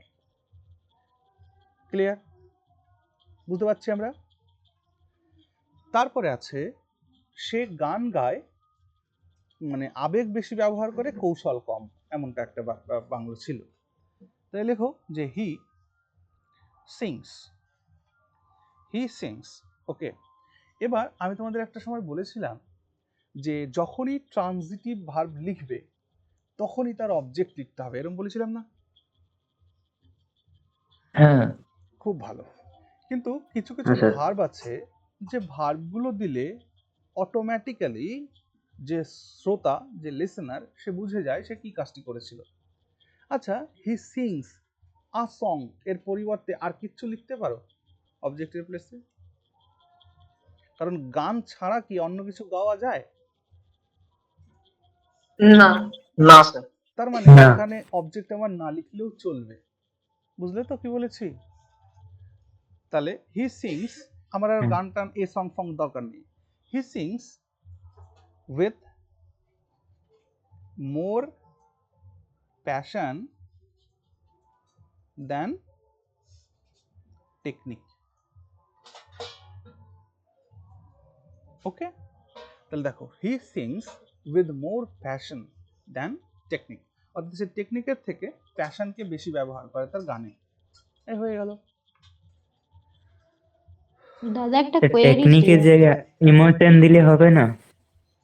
প্যাশনের, তাহলে প্যাশনকে উঠিয়ে ইমোশন লিখতে পারো। প্যাশনের জায়গায়, হ্যাঁ হ্যাঁ। প্যাশনের জায়গায় স্যার হ্যাঁ ইমোশন। ইমোশন দিতে পারো, ইমোশন, ঠিক আছে, আবেগ বলছো তো।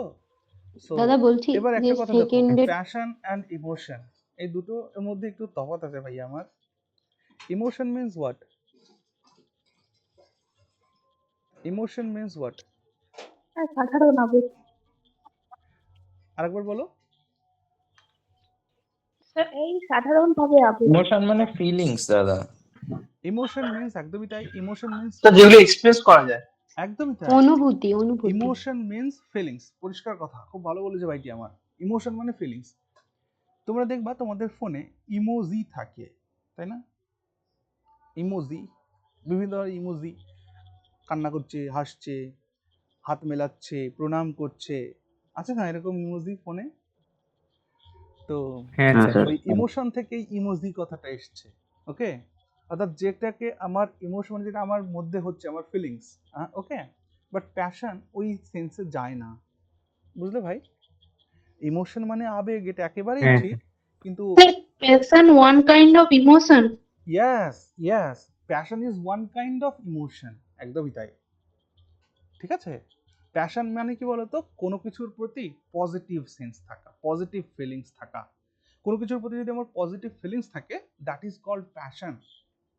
ওকে, and every feelings is emotion, ঠিক আছে। It may be sad, happiness, ওকে,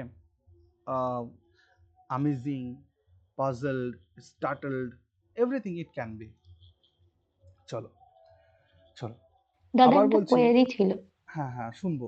এই যে শব্দ প্রয়োগ, এইটা কোথায় কোনটা করব সেইটা জানবার জন্য অবশ্যই অবশ্যই আমাদের ওই নোটটাকে পড়তে হবে। যে 127টি ইংরেজি নোট তোমাদেরকে রিপোর্ট দেওয়া হয়েছে, সেইগুলোকে পড়তে হবে। ডেইলি সার্কেল করো দেখি, ডেইলি সাইকেল করে করে পড়ো। কিভাবে পড়বা? এখন থেকে যেহেতু সময় কম, 127 কমপ্লিট করতে হবে। আচ্ছা, 127কে আমরা কটার সার্কেলে ভাগ করব? মানে সপ্তাহে 3 দিন বা 4 দিনে রিপিট হবে, এরকম করতে গেলে কতগুলো করে পড়া লাগবে? 4 দিনে করতে গেলে 30-32টা হবে। আচ্ছা বেশ, সেটাই হোক। তাহলে 4 দিনে করতে গেলে 30-32টা, তাই তো? আচ্ছা, তাই করো। ডেইলি 30টা করে রিপোর্ট পড়ো দেখি একবার। লেখার দরকার নেই, কিচ্ছু করার দরকার নেই। লেখা 2-3টে লেখো, কোনো অসুবিধা নেই, কিন্তু দৈনিক 30টা করে রিপোর্ট পড়ো। তাহলে 3 দিনে ফিনিশ হয়ে যাচ্ছে বা 4 দিনে ফিনিশ হয়ে যাচ্ছে, 4 ডেজের মধ্যে, ঠিক কি না? আবার রিপিট, বুঝলে? মানে 1 থেকে 30 পর্যন্ত পড়বো, তারপর 30 থেকে 60, তারপর 60 থেকে 90, তারপর 90 থেকে 127, বুঝলে? এরকম করে করে 4 দিনের সাইকেল তৈরি করো। এই 4 দিনের সাইকেলে চলতে থাকুক। মানে দৈনিক আমি পড়ছি, তার মধ্যে হয়তো 2-3টে আমি লিখবো, কিন্তু বাকি পড়বো। আগে পড়ো রিপোর্টগুলো, বারবার করে পড়ো। তাহলে শব্দ চয়ন, কোন শব্দটা কোথায় ব্যবহার করব সেটা আমরা শিখে যাব। ওকে, এটা আমার মূল উদ্দেশ্য। চলো, আচ্ছা, দাদা বলছিলাম যে সেকেন্ড যেটা আরে মুছে বলছি, দিলাম তো। সেকেন্ড যে আনসারটা আমরা লিখেছি, হুম, হ্যাঁ ওখানে লিখেছিলাম হি কমপ্লিটেড বা finish the task in less time than expected. ওটা মানে ওই জায়গায় এক্সপেকটেশন লিখলে মানে ওখানে আমার ভুলটা কোথায়? হ্যাঁ, না এক্সপেকটেশন লিখবো না, এক্সপেক্টেডই লিখবো, ঠিক আছে? দেখো, হি কমপ্লিটেড, দেখো আমাদের যে প্রত্যাশা ছিল, ঠিক আছে, সেই প্রত্যাশার থেকেও কম সময় লিখেছে। আমরা একটা জিনিস পড়েছি যে, স্যার ওখানে এক্সপেক্টেড এর পর টাইম ছিল আর টাইমটা অমিট আছে না? হ্যাঁ অবশ্যই। আরেকবার শোনো, এখানে যে ব্যাপারটা হয়েছে, আমরা পড়েছি না যে পার্টিসিপল অ্যাডজেক্টিভের কাজ করে। হ্যাঁ, তো পার্টিসিপল শুধু যে অ্যাডজেক্টিভের কাজও করে না, তার কিছু কিছু অ্যাডভার্বিয়াল ফাংশনসও আছে, আর সেই অ্যাডভার্বিয়াল ফাংশনস এখানে পেয়েছো। Okay, he completed the task as expected, এই কথাটা যদি বলতাম, সে মানে কাজটি যতটা শেষ সময়ে শেষ করেছিল। করার কথা সেই সময় না না, করেছে। আমি সময় এখানে আনিনি ভাই, ভালো করে শোনো। আমি বললাম যে হি completed the task as expected, এর মানে মানে যতটা আচ্ছা, আশা মানে করেছিলাম আমরা যেরূপ ততটাই আশা যতটা করেছিলাম আশা, সে হ্যাঁ। সেরকম কাজ করেছে। That's all. হ্যাঁ আশানুরূপ ভাবে করেছি। হ্যাঁ, তার মানে আশানুরূপভাবে সে আমার কাজটি করেছিল বা আমাদের কাজটি করেছিল। তাহলে এইখানে এক্সপেক্টেড কথাটি, অ্যাজ এক্সপেক্টেড, যদি এটা একটা ফ্রেজ, অ্যাডভার্বিয়াল ফ্রেজ, তাহলে একটা অ্যাডজেক্টিভ একটা অ্যাডভার্বিয়াল ফ্রেজের মধ্যে ব্যবহার হচ্ছে, তাই স্বভাবত তার গুণবার্তা কিছুটা অ্যাডভার্বিয়ালস হয়ে গেছে, বাকি এইটুকু না, আর কিচ্ছু না।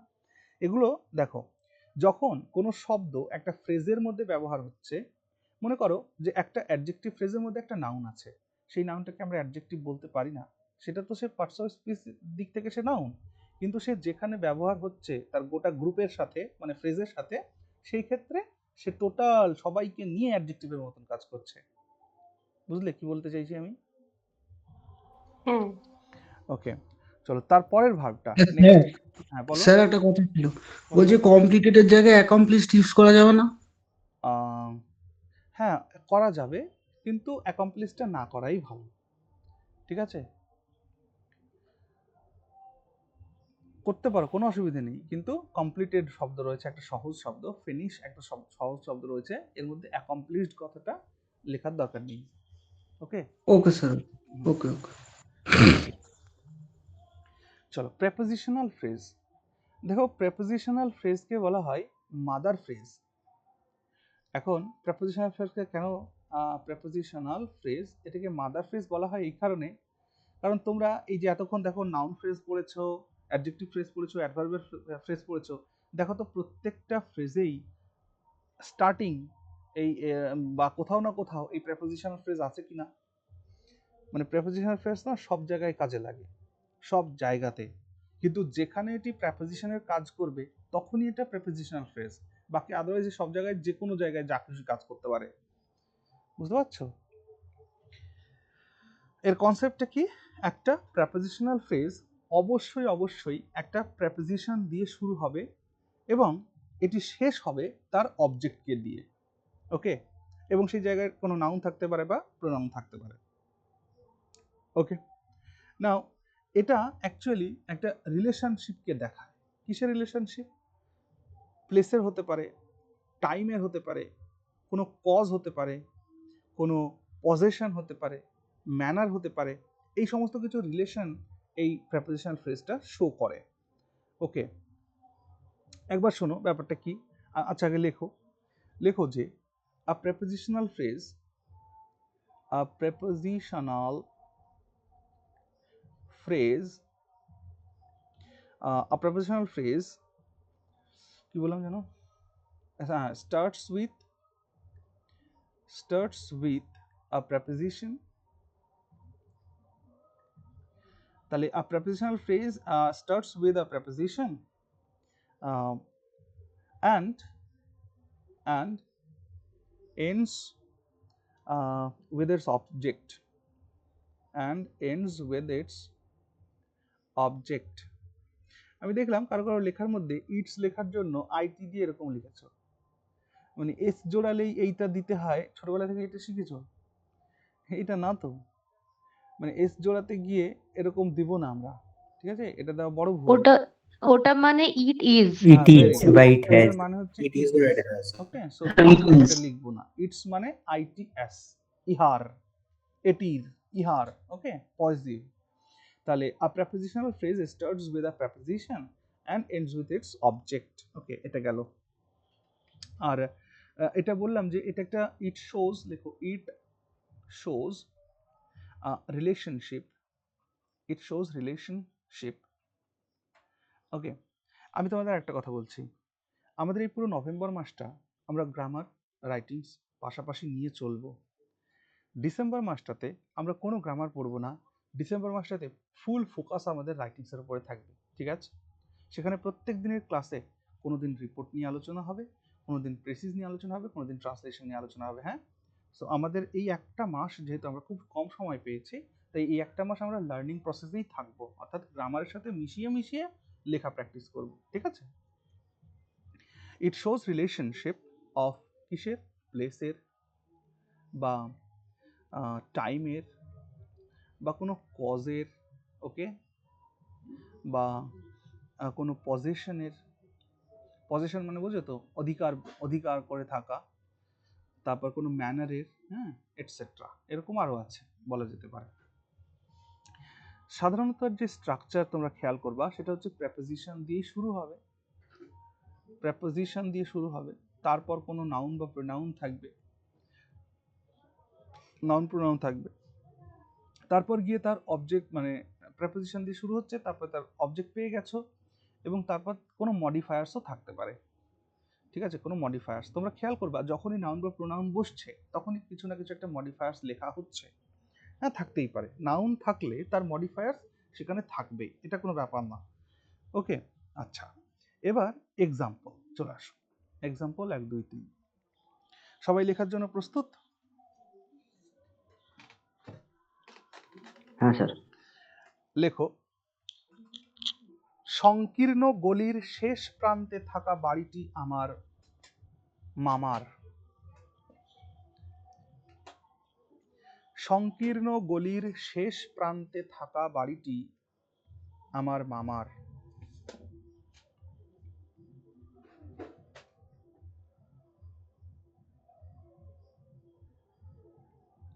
হয়েছে?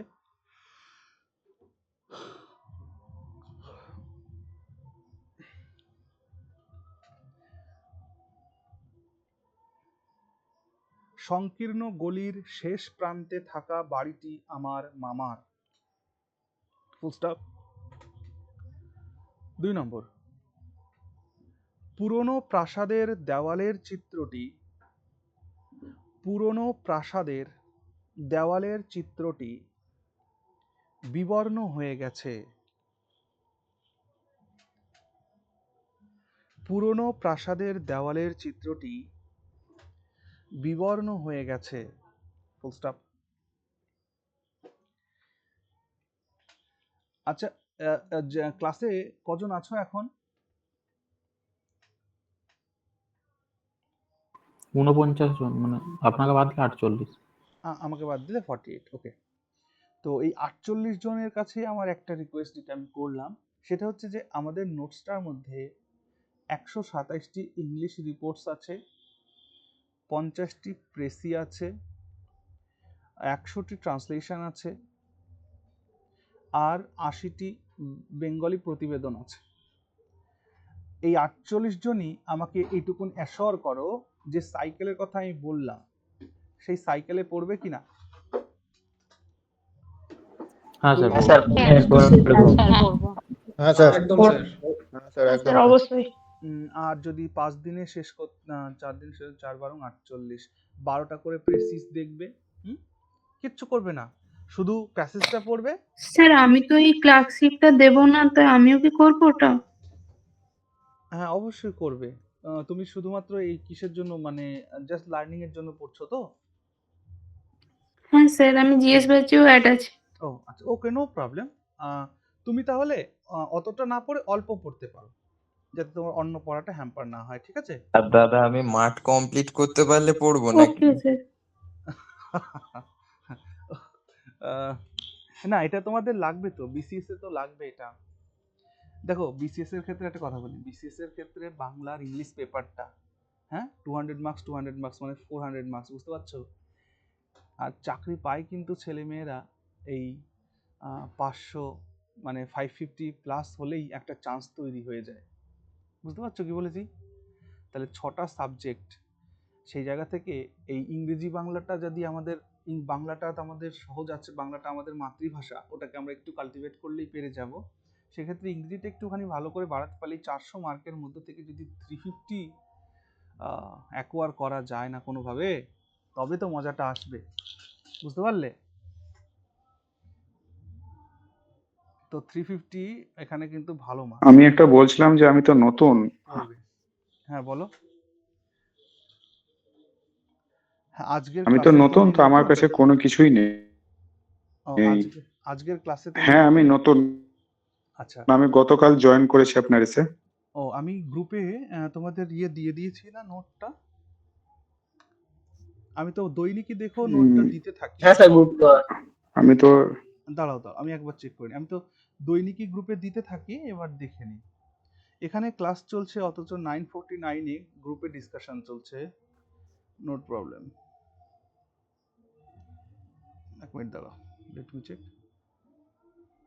হ্যাঁ দেখো ভাই, আজকে আমি দিয়েছি 6টা 2, আজ সন্ধ্যা 6টা 2-এ আমি টেন্সের নোটটা দিয়েছি, টেন্সের যে প্র্যাকটিস করতে দিয়েছিলাম সেটা দিয়েছি, আর নোটসটা দিয়েছি। দেখো 159 পেজের একটা নোট আছে,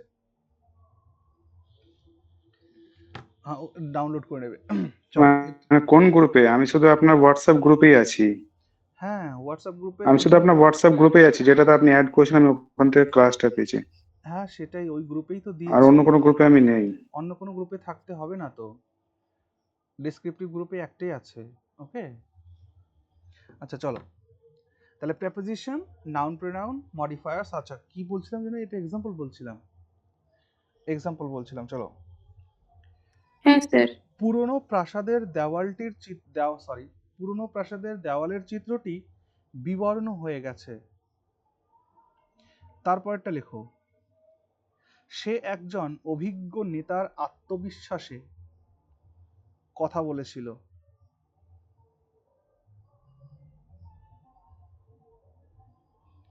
সে একজন অভিজ্ঞ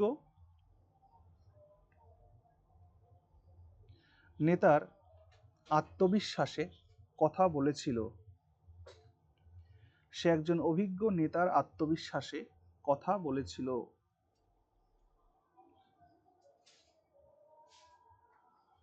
ঠিক, এবার আসো, ভালো করে খেয়াল করবা। প্রথমটা আছে যে সংকীর্ণ গলির শেষ প্রান্তে থাকা বাড়িটি আমার কাকুর। তোমাদের মনে হবে দাদা, এই যে সংকীর্ণ গলির শেষ প্রান্তে থাকা বাড়ি, এটা কেমন একটা অ্যাডভার্ব গন্ধ লাগছে, মনে হচ্ছে কিনা? আরে বলো। হ্যাঁ স্যার, প্লেসের ব্যাপারে বলছে। হ্যাঁ, তো এই জন্য আমি তোমাদের একটা কথা লিখিয়ে দিয়েছি এই জায়গাটা। It shows relationship of place, time, cause, position, manner etcetera. অর্থাৎ অ্যাডভার্বের মধ্যে যা যা কিছু পাচ্ছ সেটা এখানেও পাচ্ছ, বাট এখানে কি কাজ আছে প্রেপোজিশনের? প্রেপোজিশনকে বলা হয় রিলেশন মেকার। নাউনের সাথে প্লেসের, টাইমের, কজের, পজিশনের, ম্যানারের রিলেশন তৈরি করাটাই প্রেপোজিশনের কাজ। তাই এটি prepositional phrase, not adverbial phrase. Clear? Okay, এগুলো ধীরে ধীরে আমরা বুঝবো। স্যার। হ্যাঁ, ধীরে ধীরে বুঝবো, নো ইস্যু। তাহলে আমার এখানে সাবজেক্ট কোনটি ভাই?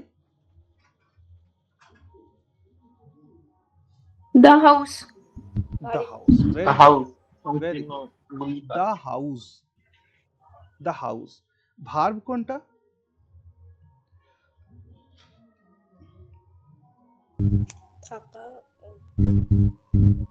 Eat. ফাঁকাটা হবে খালি। থাকা, প্রান্তে থাকা। না, সংকীর্ণ গলির শেষ প্রান্তে থাকা বাড়িটি আমার কাকুর। ভার্ব খুঁজে পাচ্ছি না, কিন্তু আছে ভার্বটা। ঠিক আছে, Sir, the house is my maternal uncle. এটাই তো মেন। সাবাস। The house belongs to my uncle. Okay, দরকার নেই maternal uncle. The house dash belongs to my uncle, এটা হচ্ছে মেইন সেন্টেন্সের পার্টটা। কোথায় আছে হাউস, কি আছে, সেটাই আমার এই ফ্রেজের মধ্যে ঢুকবে। তাই লিখে ফেলো, দ্য হাউস কোথায়? সরু গলির শেষ প্রান্তে, তাই তো? At the end of the narrow alley, alley, alley means গলি। তাহলে the house at the end of the narrow alley belongs to my uncle or maternal uncle, যদি লিখতে চাও লিখো, কোনো অসুবিধা নেই। বাট আঙ্কেল মিন্স কাকা, মামা ইত্যাদি, জ্যাঠা, এই সমস্ত। ঠিক আছে, তাহলে the house at the end of the narrow alley belongs to my uncle হয়ে গেল। যখনই প্রশ্ন করবে না, বাংলা থেকে ইংরেজিতে ট্রান্সলেট করার নিয়ম হচ্ছে প্রশ্ন করো, উত্তর পাও। ওকে, আর লেখো। তারপরে কি আছে? পুরনো প্রাসাদের দেওয়ালের চিত্রটি। স্যার, এখানে দ্য হাউসের পর কমা টমা হবে না কিছু? না, কমা হবে না। যখন আমি ফ্রেজ ব্যবহার করছি, হাউসের পরে দেব না। হ্যাঁ বলো। হাউসের পরে সিচুয়েটেড লেখা যেত। The house situated at the end of the narrow alley, এমনটা বলতে চাইছো? হ্যাঁ স্যার। হ্যাঁ, লেখা যেত। প্রেপোজিশনাল ফ্রেজ দেখো, ওটা পার্টিসিপিয়াল ফ্রেজ হয়ে যেত তখন। ঠিক আছে, লেখা যেত। আচ্ছা। তারপরে বলো, পুরনো প্রাসাদের দেওয়ালের চিত্রটি বিবর্ণ হয়ে গেছে। ভার্ব, সাবজেক্ট কোনটা? দেওয়ালে চিত্রটি, দেওয়ালে চিত্রটি। ওই যে পুরনো প্রাসাদের দেওয়ালের, ওটা বাদ দিয়ে চিত্রটি হচ্ছে সাবজেক্ট। ভেরি গুড, লিখে ভালো, চিত্রটি। হ্যাঁ, the painting, the painting. Okay, the painting subject হয়ে গেল। কি হয়েছে? বিবর্ণ হয়ে যাওয়া, এটা ভার্ব, তাই না? ডিসকালার্ড, হ্যাজ ফেডেড, সাবাস, এটাই লিখবো, ফেডেড। ঠিক, ডিসকালার্ড। হ্যাঁ, ডিসকালার্ড লিখতে পারো। মনে করো ভাষা খুঁজে পাচ্ছি না, মনে পড়ছে না, তখন তুমি ডিসকালার লিখে দিতে পারো, কিন্তু ফেডেড লিখবো। এই যে তোমাদেরকে আমি বলছি না যে সাইকেল করে করে পড়ো, দিনে 130টা করে রিপোর্ট পড়ো, কেন পড়তে বলছি জানো তো? যাতে ভাষাহীনতা না আসে। আমরা যদি রিপোর্টটা পড়ার সময় যদি 10-12 ফেডেড শব্দটা ব্যবহার করি, বলো তো দেখি আমার ডিসকালার্ড মাথায় আসবে না ফেডেড মাথায় আসবে? না, ফেডেড ফেডেডই মাথায় আসবে। সাবাস। এই জন্যই কিন্তু আমি পড়তে বলছি। তোমরা আমাকে মানো আর না মানো, কিন্তু আমার কথাটা একটু শোনো, লাভ হবে, দেখবা 1 মাস পরে লাভ হবে। দ্য পেইন্টিং হ্যাজ ফেডেড, এইটুকুন হচ্ছে আমার মেইন পার্ট। এবার বাকিটুকুনকে আমাকে আনতে হবে। কি হবে দেখো, এবার তোমরা বলবো দাদা কালার টালার তো কোথাও লোমি লিখলে না। হ্যাঁ, বিবর্ণ হয়ে গেছে, ফেডেড হয়ে গেছে। ওকে, বা হ্যাজ গট পেল এমনও লিখতে পারতে, হ্যাজ গট পেল এমনটাও লেখা যেত ফেডের পরিবর্তে। দ্য পেন্টিং হ্যাজ গট পেল, পেল সরি PALE পেল এটাও লিখতে পারতে, বাট হ্যাজ ফেডেড লিখে দিলাম, হয়ে গেল। এবার এইখানে ওই ফেডেড মানেই কোনো রং বিবর্ণ হয়ে যাওয়া, ফ্যাকাশে হয়ে যাওয়া, ঝাপসা হয়ে যাওয়া, এরকম হয় মানে, যার জন্য ওটাকে আর দেওয়ার দরকার নেই। এবার এর মধ্যে আমার প্রেপোজিশনাল ফ্রেজকে ঢোকাতে হবে। তাহলে ঢোকাও। দ্য পেন্টিং কোথায়? On the wall, on the wall of the old what প্রাসাদ, Old মানে palace. Palace. আচ্ছা দেখো প্যালেস মানে ওই যে ম্যানশন লিখলে হবে না স্যার? সাবাস, Sir, ম্যানশন, mansion. হ্যাঁ ম্যানশন, Mansion. ম্যানশনটা লেখো। ওই প্যালেস মানে কি বলতো, সেই রাজবাড়ি টাজবাড়ি ওরকম একটা সেন্স চলে আসে, তো এই জন্য ম্যানশন লিখে দিলাম, MANSION, ম্যানশন। সুন্দর শব্দ, তোমরাই বললে কিন্তু এটা। The painting on the wall of the old mansion হ্যাঁ হ্যাজ ফেডেড। ওকে, সুন্দর হয়েছে। তারপরে 3 নম্বরে হচ্ছে কি, সে একজন অভিজ্ঞ নেতার আত্মবিশ্বাসে কথা বলেছিল। খুব ভালো, এইটাকে আমি একবার লিখবো। তাহলে দেখো, সে কথা বলেছিল, এটা আমার সাবজেক্ট স্যার ভার্ব। স্যার হ্যাঁ বলো। স্যার আগের সেন্টেন্সটায় the painting on the wall of the old mansion has faded. হ্যাঁ, the painting on the wall, হ্যাঁ বলো। স্যার ম্যানশনস ওয়াল লিখলে হবে না? The painting on the mansion's wall, old mansion's wall এমনটা লিখতে যাচ্ছ না? হ্যাঁ স্যার। আচ্ছা, এই ক্ষেত্রে একটা জিনিস খুব ভালো প্রশ্ন করেছো, উত্তর শোনো।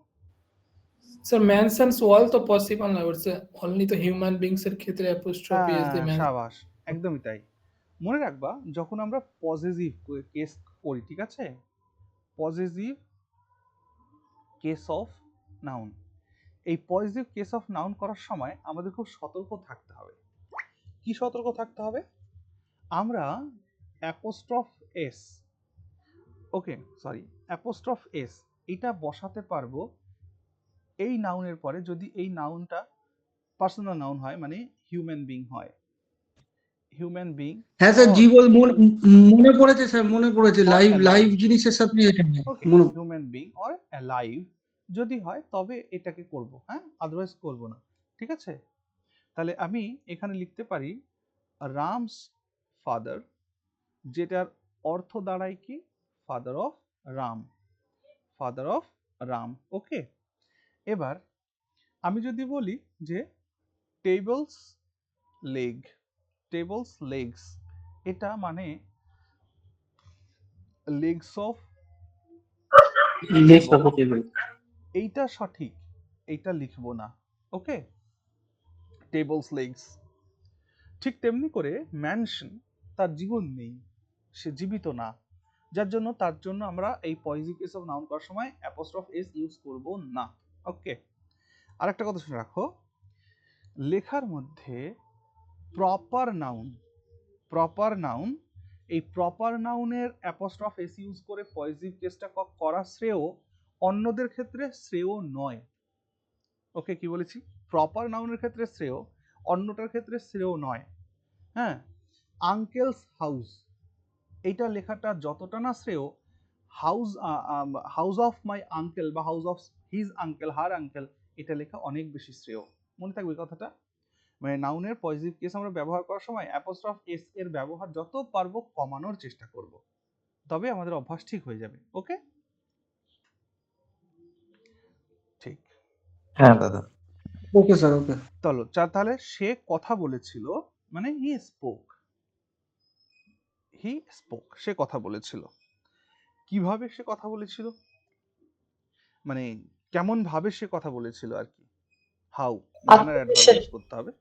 তাহলে দেখো উইথ দ্য কনফিডেন্স, কনফিডেন্সের সাথে, কনফিডেন্স, কনফিডেন্সে কোনো এ নেই কিন্তু, তাহলে he spoke with the confidence, কেমন,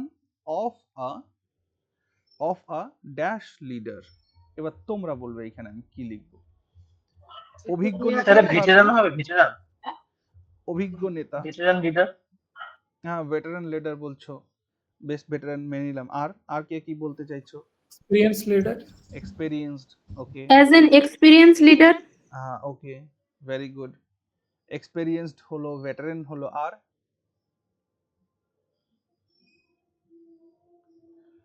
আর আর আর মনে পড়ছে না দাদা। ওকে, no issue.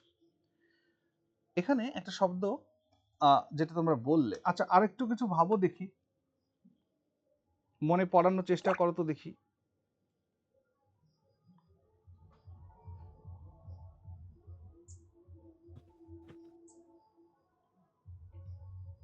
Expert, expert, okay. Sir wise হবে? ওয়েটেড দাদা, Wise. Weighted, weighted, proficient, proficient, আচ্ছা। knowledgeable, knowledgeable, okay. আচ্ছা একটা কথা শোনো, আমাদের একটা শব্দ এখানে এলো, কি যেন, কি একটা শব্দ, ভেটেরান, ভেটেরান। আচ্ছা, veteran, ভেটারান, ওকে, VETERAN, ভেটারান। তো এই ভেটারান শব্দটি ইউজ করছো, বাট ভেটারান শব্দটা মানে এক্সপেরিয়েন্স ঠিকই আছে, এক্সপেরিয়েন্সড ঠিকই আছে, সিনোনিমাস, সবই সিনোনিমাস, মানে ওয়েড বা কনভারসেন্ট বলে একটা শব্দ ইউজ করতে পারো, অ্যাডেপ্ট বলতে পারো, এক্সপেরিয়েন্সড বলতে পারো, এক্সপার্ট বলতে পারো, স্কিলড বলতে পারো, প্রফিশিয়েন্ট বলতে পারো, রাইপ বলতে পারো, রাইপ মানে পাকা খেলোয়াড়, রাইপ এটা বলতে পারো। হ্যাঁ, কিন্তু একটা qualified, প্রবলেম হলো, আর একটা বলো, কি বললে? qualified, qualification, কোয়ালিফাইড, ইয়েস, হ্যাঁ, কোয়ালিফাইড বলতে পারো, খুব ভালো। sir, bona fide, বোনাফাইড, বোনাফাইডটা একটু অতিশয়োক্তি হয়ে যায়, তো বোনাফাইডটা না বলাই ভালো। তো দেখো, যখন আমরা ভেটারেন বলছি না, তো ভেটারেনে টাইম লাগবে। sir veteran একটা sense of old বোঝায়। 10টায়, হ্যাঁ, ওকে মামা, কালকে 10টায় আসবে, হ্যাঁ সকাল, ঠিক আছে, না সকালে সকালে, দিনে, ওকে। ভেটারেন, হ্যাঁ। সো ভেটারেনের সাথে এটাকে ইউজ করব না, এই কারণে, কেন ইউজ করব না বলো দেখি? ভেটারেন Sense of কথাটি old, জেনারেলি কাদের সাথে ইউজ হয়? ক্রিকেটার বা ফুটবলারদের কমেন্ট্রিতে সাংবাদিক, শুনেছি। যুদ্ধ Actually, সাংবাদিকদের কোন স্পেসিফিক ফিল্ডে যার ইয়ে আছে দীর্ঘ সেরকম দিনের, জায়গায় veteran। আরেকবার শোনো, দীর্ঘ দিনের অভিজ্ঞতা আছে তাদেরকে ভেটারেন বলি, তাই না? জেনারেলি হ্যাঁ মনে স্যার, করো যে, দেখো, এক্সপার্ট আর ভেটারেন এই দুটো শব্দকে নাও আগে, এক্সপার্ট আর ভেটারেন। আচ্ছা, এক্সপার্ট মানে একজন 2 বছর সবে ডাক্তারি পাস করেছে, মানে সার্জারি, যে MS, মানে কি বলে এটাকে, মাস্টার অফ সার্জারি ফার্জারি সমস্ত পাস করেছে। 2 বছর একটি ছেলে MS কমপ্লিট করার পরে সে এক্সপার্ট হতে পারে কি না পারে না? ইয়েস, হ্যাঁ পারে। Yes he can, okay. But veteran টার্মটা তার জন্য কি অ্যাকসেপ্টেবল হবে? না না না, না স্যার, ওটা মিনিমাম 10-15 বছর ধরে পাবো। Very good. সো এই জায়গাগুলোকে আমাদের একটু খেয়াল রাখতে হবে। ভেটারেন মানে এমন অভিজ্ঞ লোক যার দীর্ঘ দিনের অভিজ্ঞতা আছে, ওকে। এই সেন্টেন্সটা একবার পড়ো তো। He spoke with the confidence of a dash leader. তার মানে সে কথা বলছে এমন কনফিডেন্স নিয়ে যেন সে একটা দীর্ঘ দিনের একটা নেতা, কিন্তু আসলেও কি তাই সে? এই সেন্টেন্সটা পড়ে কি মনে হচ্ছে? না। He is not actually a veteran, yes or no? yes, sir, he act as a veteran, হ্যাঁ, veteran হওয়ার চেষ্টা করছে। একদমই তাই। সো এই কারণে না, আমরা এই শব্দ চয়নের ক্ষেত্রে, দেখো আমি আরেকবার বলছি, পরীক্ষার হলে তোমাদের মাথার মধ্যে যেটা আসবে তোমরা সেটাই লিখবে। এটা আমিও কেউ চেঞ্জ করতে পারবে, কেউ চেঞ্জ করতে পারবে না, ঠিক? কিন্তু এর জন্যই বলছি বারবার করে পড়তে হবে, পড়তে হবে, পড়তে হবে। কোথায় সঠিক শব্দটা ব্যবহার করব ভেবে চিনতে সমস্ত সঠিক শব্দ ব্যবহার করা হয়েছে তোমাদের ওই নোটটার মধ্যে, ওকে। এখানে আমরা সমস্ত জটিলতাকে কাটানোর জন্য একটা নতুন শব্দকে আনতে পারি কিনা দেখো তো। একটা সুন্দর শব্দ লিখছি, দ্যাট ইজ, কি লিখবো যেন, আমি তো ভুলে যাচ্ছি। He spoke with the confidence of a, আমি একটু আগে মনে করলাম যে ওই শব্দটা ইউজ করবো, আমি ভুলে গেছি। দাঁড়াও, আসলে 12-13টা সিনোনিম হয়ে গেছে তো ওই জন্য ভুলে হ্যাঁ, গেছো। He spoke with the confidence of a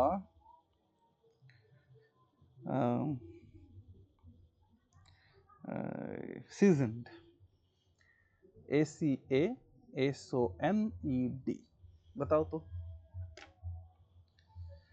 He spoke with the confidence of a seasoned leader. তো seasoned কথাটা কাদের জন্য ব্যবহার করা হয়? যাদের মধ্যে এক্সপার্টনেস আছে, যাদের মধ্যে দীর্ঘদিনের অভিজ্ঞতাও আছে, মানে মিলেমিশে একটা ব্যাপার স্যাপার, বুঝতে পারলে? He spoke with the confidence of a seasoned leader, মানে যে একদম গড়ে পিঠে তৈরি হয়েছে, সেরকম একজন নেতার মতন সে কথা বলেছিল, নেতার মতন সেই অভিজ্ঞতা বা ভাব নিয়ে, কনফিডেন্স নিয়ে কথা বলেছিল। ওকে, এটাই আর কি। সো এবার তোমরা যদি বলো দাদা আমাদের এটা কি করে হবে, হবে না তো, কিন্তু প্রয়াস করতে ক্ষতি কি? আমরা যদি পড়ি, আমরা না পড়লে তো শব্দ তৈরি হবে না, পড়লে গিয়ে শব্দ তৈরি হবে, জানতে পারবো কোন জায়গায় কোন শব্দ বসছে, বুঝতে পারছো? ঠিক, আচ্ছা চলো তারপরে কি আছে নেক্সট। স্যার খাবারের ক্ষেত্রে সিজন কথাটা ব্যবহার করা হয় না।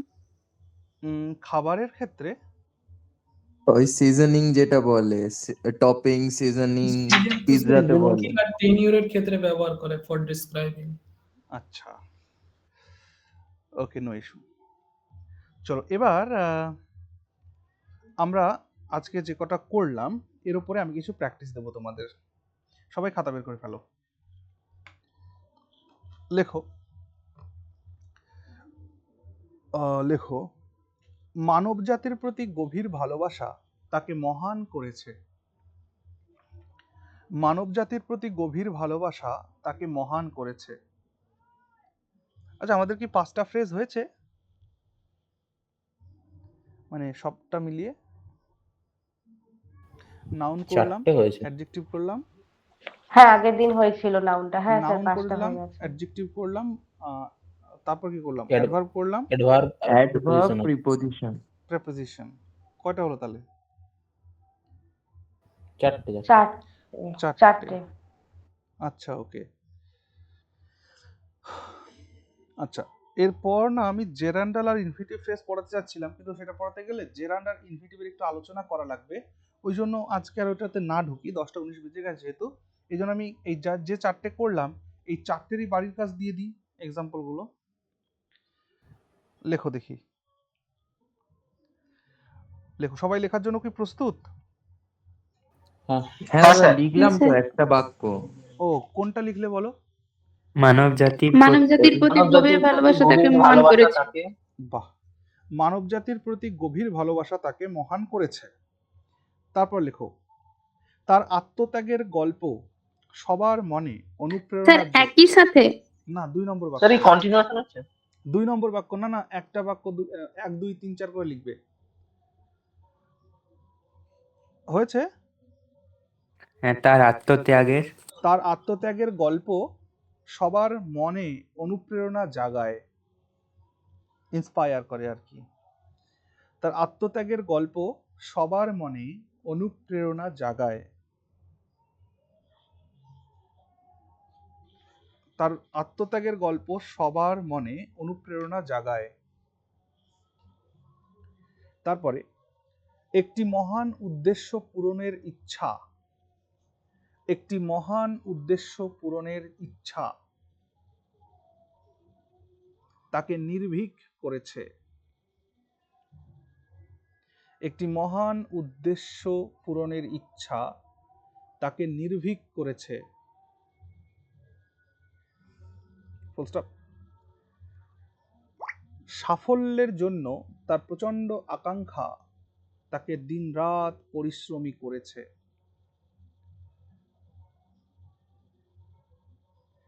সাফল্যের জন্য তার প্রচন্ড আকাঙ্ক্ষা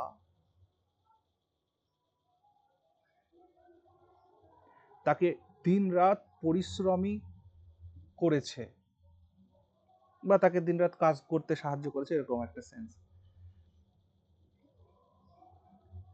তারপরে একজন সৎ মানুষের নাম সমাজে চিরকাল স্মরণীয় হয়ে থাকে। একজন সৎ মানুষের নাম সমাজে চিরকাল স্মরণীয় হয়ে থাকে। Full stop. অশিক্ষার বিরুদ্ধে সংগ্রাম আমাদের কর্তব্য। অশিক্ষার বিরুদ্ধে সংগ্রাম আমাদের কর্তব্য। Full stop.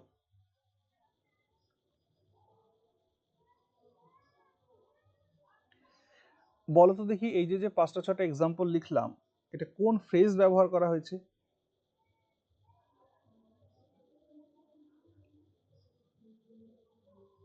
Can you identify it?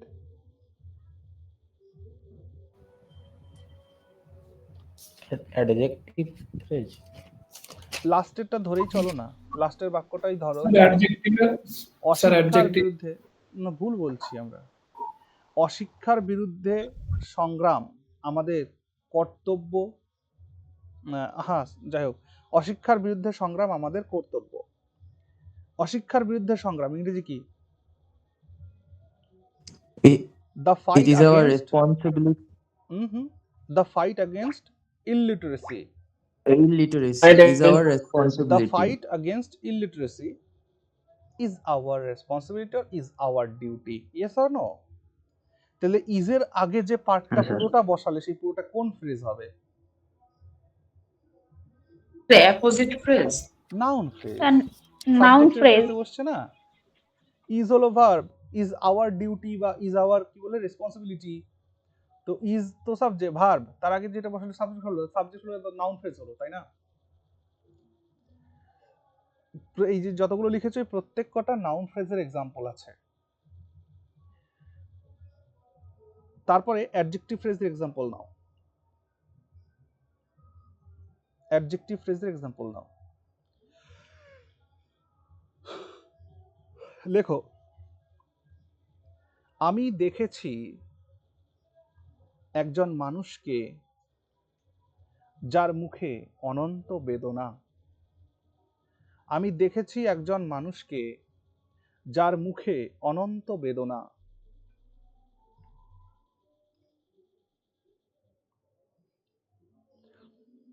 Next,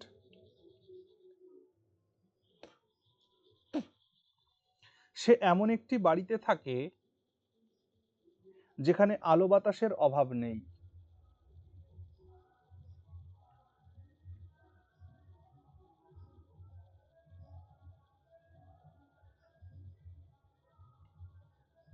তারপরটা, এটি সেই বই যা সকল ছাত্রের পড়া উচিত। এটি সেই বই যা সকল ছাত্রের পড়া উচিত।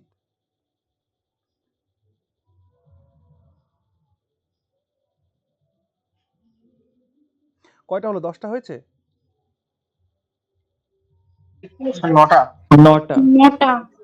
ওকে, 9টা স্যার। ঠিক ঠিক। আরেকটা লেখো, আমি একটি জায়গা চিনি যা শান্তি ও নির্জনতার আশ্রয়স্থল। আমি একটি জায়গা জানি বা চিনি যা শান্তি ও নির্জনতার আশ্রয়স্থল।